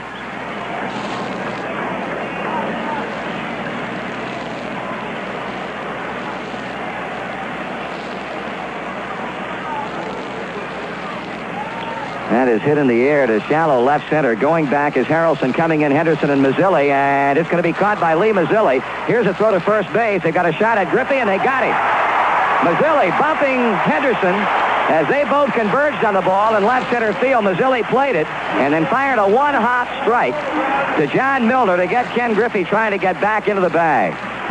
In the 8th inning, 3 runs on 2 hits. 2 New York errors and nobody left on. After 7 1/2, the Reds 5 and the Mets 1. Tomorrow and Tuesday, while on Wednesday and Thursday, the Mets will be in town. And by the way, the Wives game will precede Wednesday night's game. Then next weekend, the Reds will play host to the Phillies. Shrine night is Friday, and their afternoon games Saturday and Sunday. Be on hand for all the action. Going to the bottom of the 8th inning and enjoying a 4-run lead, Sparky Anderson has made a defensive change. Cesar Geronimo has been installed in center field with George Foster moving to left. Ed Armbruster out. And now batting for Skip Lockwood, left-handed batting outfielder Bruce Beauclair. Beauclair hitting .263, has homered 4 times and has 27 RBIs. That's getting a run home against Seaver in the 6th inning. The Reds coming up with 3 big ones in the 8th to make it 5-1. Seaver starts Beauclair off with a breaking pitch inside.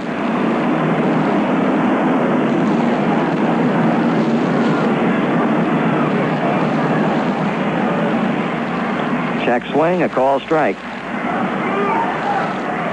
Means that Bob Apodaca will be the new New York pitcher when the Reds come up in the 9th inning. Seaver 1-1, Beauclair taking low, ball 2, 2-1. Pitching line on Jerry Koosman. He went 7 1/3 innings, giving up 7 hits, 5 runs, only 2 of them earned. He struck out 7 and walked 2. High fastball, 3-1.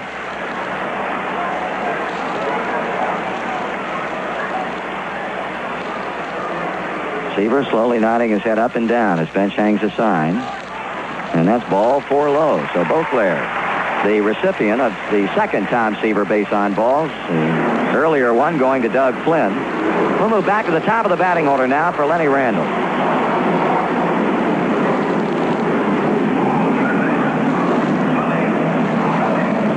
Randle has fly to left field. He has bounced hard to the box, and he has struck out swinging. One of 8 strikeouts for the Cincinnati right-hander, who now is getting some words of encouragement from his battery mate Johnny Bench.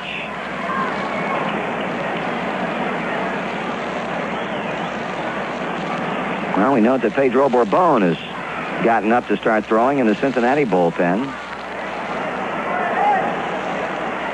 Randle out away from the plate is Jim Quick. First looks into the New York Mets dugout and now points out towards something in left field. Can't imagine what it might be. We thought possibly there was something hanging over one of the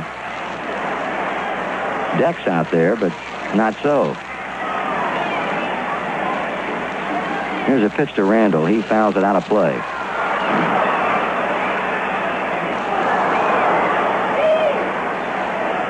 Five runs, 7 hits for Cincinnati, while the Mets have had a run on but 5 base hits, and they've committed 2 big errors.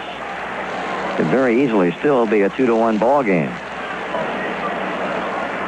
Beauclair leads at first base again now. Somebody gets the attention of Quick from the New York Mets dugout, and can't imagine what they might be pointing to up in the seats along the left field line. Somebody might have something up there that is reflecting and causing problems. Apparently, Jim Quick and first base umpire Billy Williams both being able to pick out where the source of the problem is, and quite obviously they've corrected it, but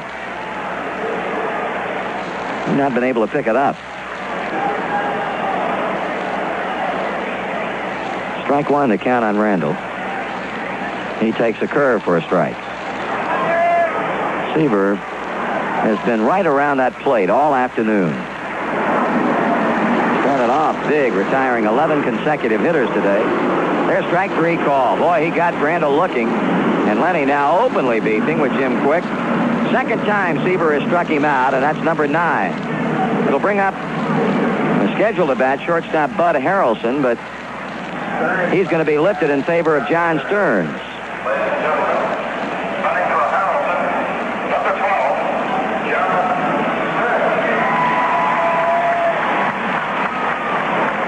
Stearns, the number 1 catcher on the Mets team, and he's batting .271, has homered 11 times with 46 runs batted in. And again, they've got that problem wherever it might be.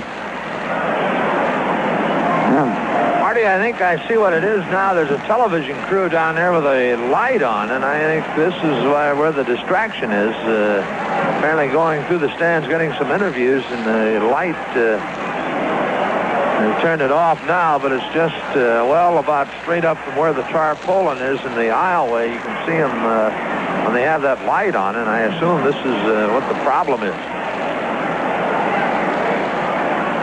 Well, it's caused a brief break in the action a couple of times here in the last 5 minutes. Again, John Stearns pitch hitting for Bud Harrelson with Beauclair at first base. Now 1 out with a strikeout of Lenny Randall.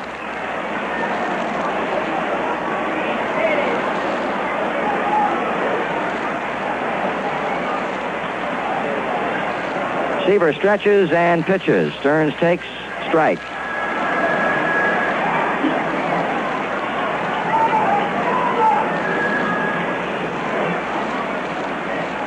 Not turned a double play today. Right now would be a good time for one.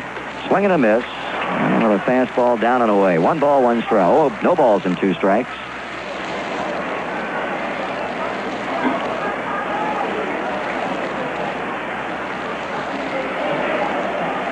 Bourbon continues to loosen up in our bullpen while all is quiet now on the New York side.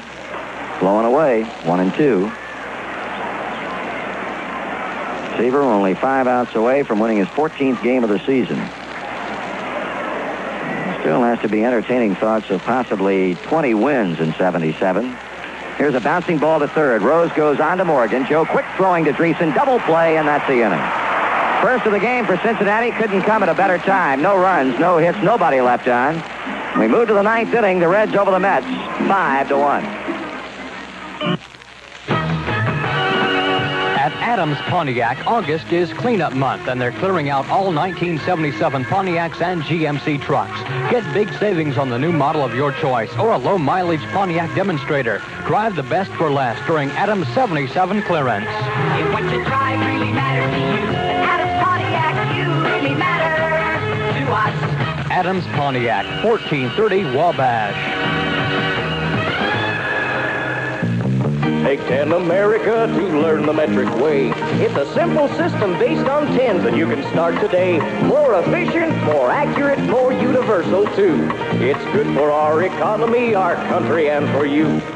Take 10 minutes to learn the metric way, America. Write Metric Education, P.O. Box 111, Washington, D.C. 20044. Take 10. This message has been brought to you as a public service by this station and the U.S. Office of Education.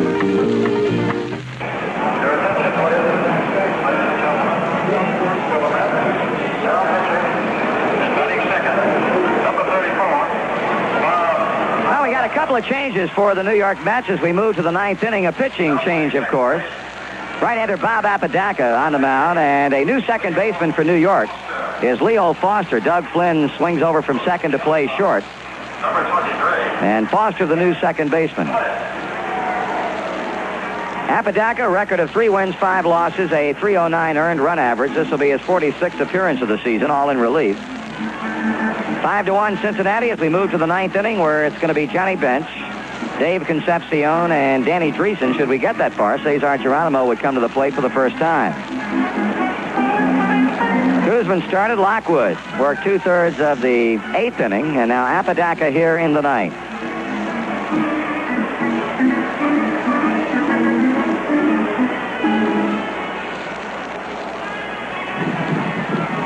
Johnny Bench today has walked, lined hard to third base, and then grounded out to third, leading off the 7th.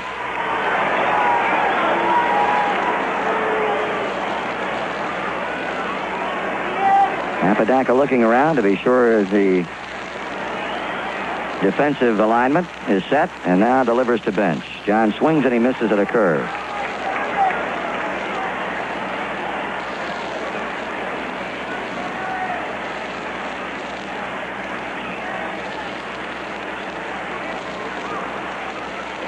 Fastball in on the right-handed batter, 1-1.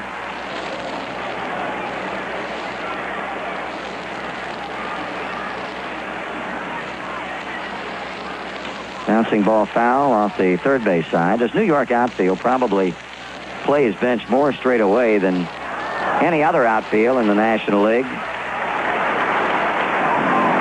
Got Mazzilli just maybe 2 steps toward left field, while Henderson is straight away and deep in left, and Cranepool just shading John a bit toward the gap in right center. The 1-2 pitch.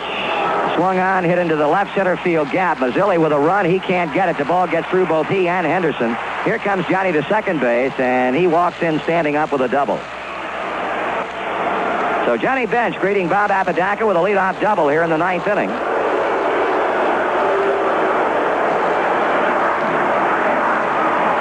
Dave Concepcion will be at the plate.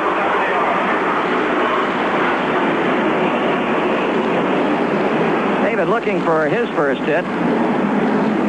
He's popped up, struck out, and flied out. Cranepool made some kind of nice catch in foul territory in the 7th inning, when a fan reached over the railing trying to get the ball, and Ed stayed right with him and made the catch.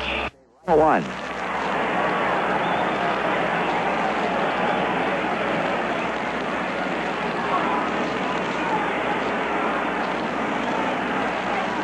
That's the ground to third base side, fielded by Randall. It's a foul ball. Bruce Fremming signaling foul as Randall stepped right in front of the bag to play the ball.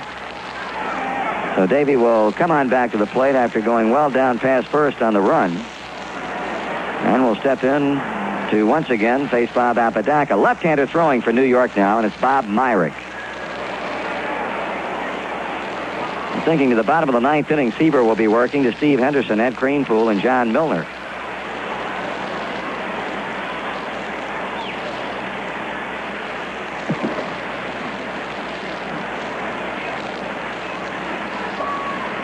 Here's the stretch. Pitch, low, ball 2. 2-1. Other games moving into the late innings around the National League. The Pirates and the Giants are tied at 3-3. Montreal 6, Atlanta 4. They're in the 6th. That Giant-Pittsburgh game in the 8th inning. San Diego 6-0, a shutout lead over the Cardinals in the 7th behind rookie left-hander Bob Ochinko. We'll have all the scores of all the games in our Scores and Comments show immediately following Joe's Star of the Game program on most of these same stations. David with a count of 3-1.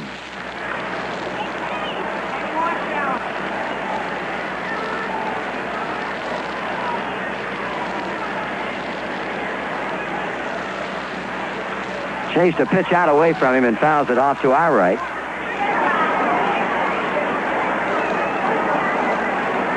Reds out in front, 5-1 as we bat here in the 9th inning.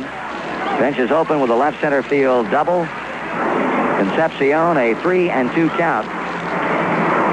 With right-hander Bob Apodaca working in relief for the New York Mets. Danny Dreesen will be up next.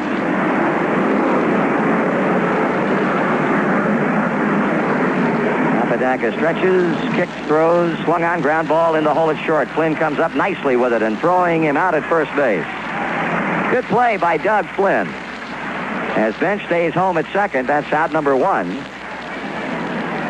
Danny Dreesen is 1 for 3, had a second inning single to left field.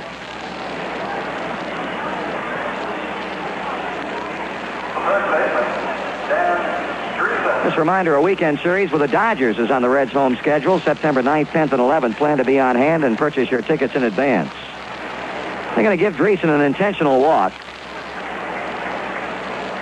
Apodaca facing back-to-back left-handed hitters in Dreesen and Geronimo, and quite obviously by the intentional pass being given to Dreesen, he would much rather take his chances against Geronimo.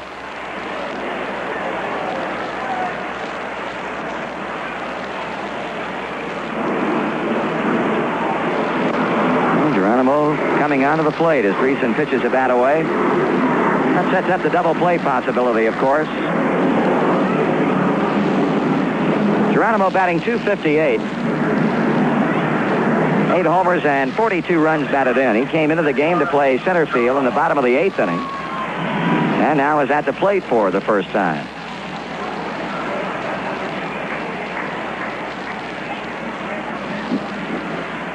There's a called strike.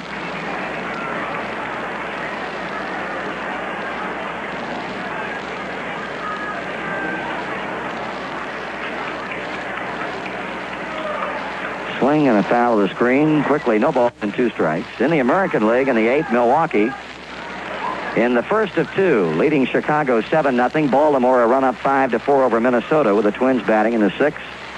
And Boston and Kansas City are deadlocked at 3 runs apiece, also in the 6th inning in Kansas City. That handle foul back by Geronimo. Other games in the American League, 2 on the West Coast, 3 on the West Coast to be more exact. Cleveland at Oakland, Toronto at California, Detroit at Seattle, and New York and Texas will be playing a night game down in Arlington, Texas.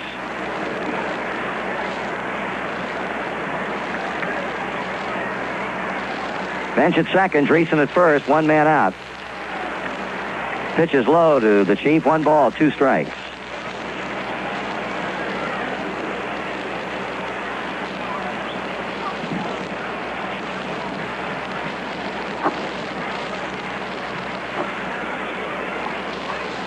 Here's a grounder pull foul between the bag and the coaching box at first base. Rolling way out into the right field corner, backhanded there by Ed Greenpool.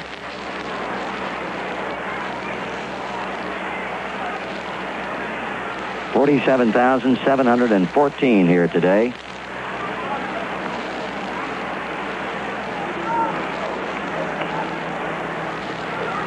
Swing and a miss. The intentional walk to Dreesen, at least for the moment, has paid off as Apodaca strikes out Geronimo, and Seaver will come to the plate for probably the final time.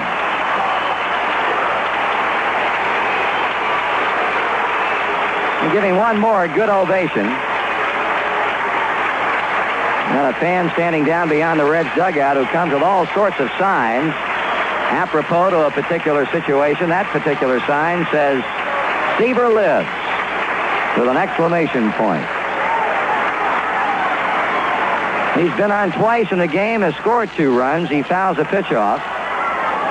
After hitting into a second inning double play, he doubled a right center in the 5th inning and rode home with the second Cincinnati run on Pete Rose's single, and then reached on an error in the 8th inning and scored. In the dirt, 1 ball, 1 strike.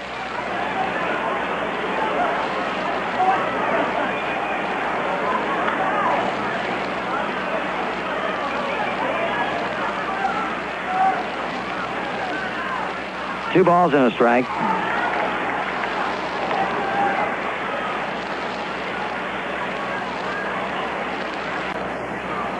Apodaca will rub up the baseball before continuing his work against Tom Seaver. In the inning, bench opened with a double. Concepcion grounded out. Dreesen got an intentional walk, and Geronimo struck out swinging. Seaver fouls, and the count is even at 2-2. It would appear the Reds are going to be heading on back to Cincinnati tonight and putting a 4-game winning streak on the line tomorrow evening in the 8:05 start against Montreal, leading 5-1 in the 9th inning.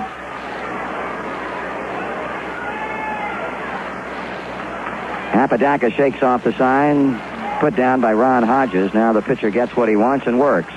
Seaver bounces to the left side. Here's Flynn throwing on to Foster for the force out on Dreesen, and that's a ninth for Cincinnati. No runs, one hit. 2 men are stranded. And as we move to the bottom of inning number 9, the Reds 5 and the Mets 1.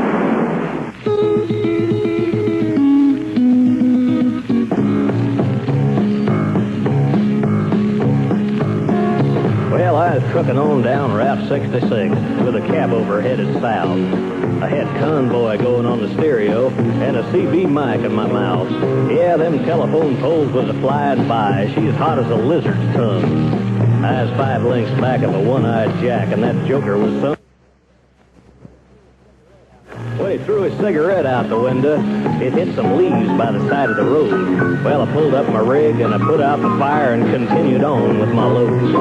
With the hammer on down, I got on the horn about a dummy out there in the night.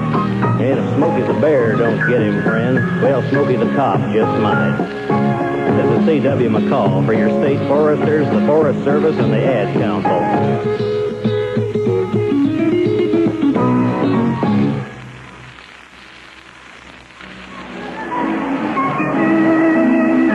Well, we come to the bottom of the 9th inning, and it's going to be Steve Henderson, a young man who has had 2 hits in his 3 shots at Tom Seaver in this game to lead it off for the Mets. Then Ed Greenpool and then John Milner.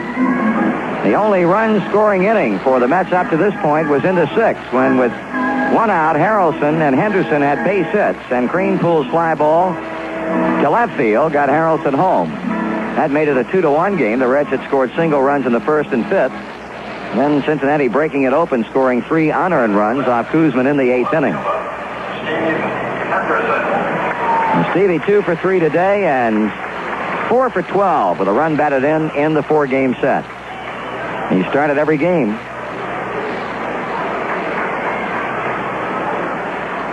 Seaver pitches and Henderson takes a ball inside.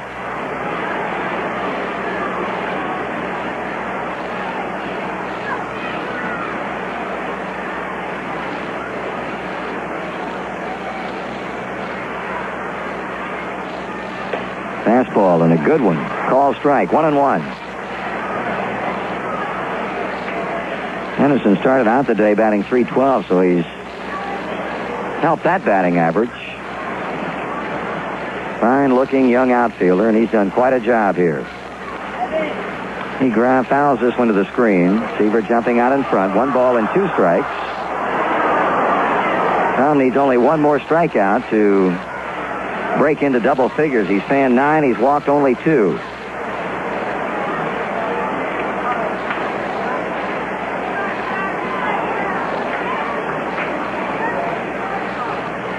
And pitch is high. 2 balls, 2 strikes.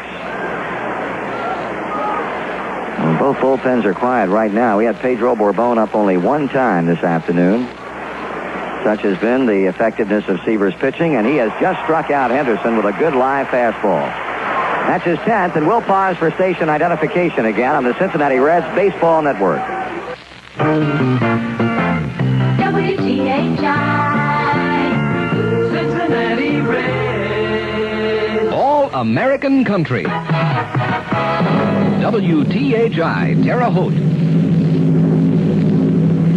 Seaver has recorded his 10th strikeout as he fans Henderson to lead off the 9th inning. Here's Ed Greenpool, and a curve misses the inside edge for ball 1. Greenpool has struck out. He has singled. He has delivered the New York run home with that fly ball to left in the 6th.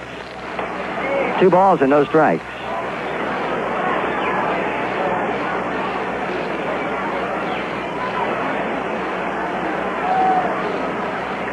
This one is fouled off and will settle back into the crowd behind the Cincinnati dugout.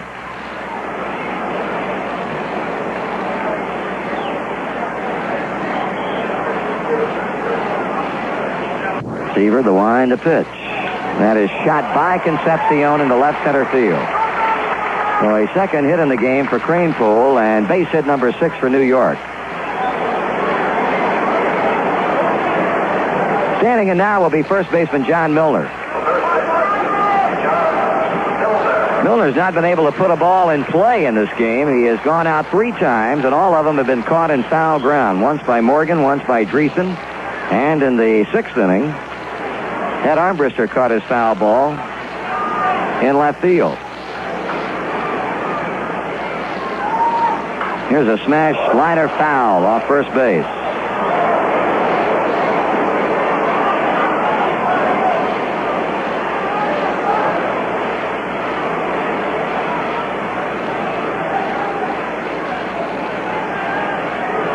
Miller hoping to get on and maybe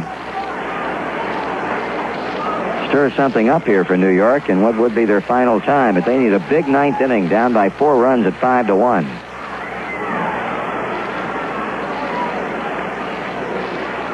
That one popped out of play. Reds are not concerned about Kranepool with that 4-run lead. Dreesen playing at deep first base for the left-handed batter and a couple of steps away from the line. Morgan up at double play depth at second. Midway between the two bags, Concepcion full towards second. Milner behind, 2 strikes. Seaver throws, and Milner swings and grounds to Morgan. Joe kicks it away. He'll have to settle for the out at first, and he gets that one. Wanted to go for the double play and could have made it very easy had he come up cleanly with the ball, but it bounced off of his chest and had no shot at all then of getting Kranepool. Instead had to turn and throw to Dreesen to nail Milner. So with 2 outs, Ron Hodges will try and keep things alive for the Mets in the 9th with Kranepool at second base.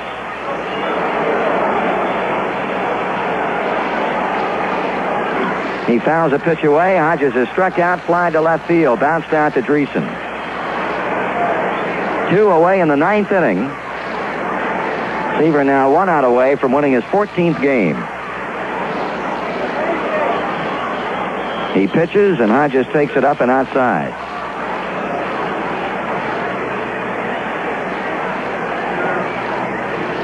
Tom can make it 6 wins in a row. Kranepool leading at second base. Seaver looks back that way and delivers a 1-1. Up, ball 2, 2-1. Looks like we're going to need this win to remain 9.5 back of the Dodgers. They maintain their 5-1 lead into the bottom of the 7th inning. Here's a foul, lofted back of the plate, out of here. 2-2 on Hodges. The way Tom has worked, it looks like now that we only needed that 1 run in the 5th inning after scoring once in the 1st inning to post a victory, and that would have been driven in by Pete Rose, and Tom Seaver was the man who scored it. 2 balls, 2 strikes. On to Hodges. Strike 3 call, and this one belongs to the Reds. Another brilliant pitching effort by Tom Seaver as he limits the New York Mets to 6 hits in a 5-1 victory. His 14th win of the year, and we'll be back in just a moment.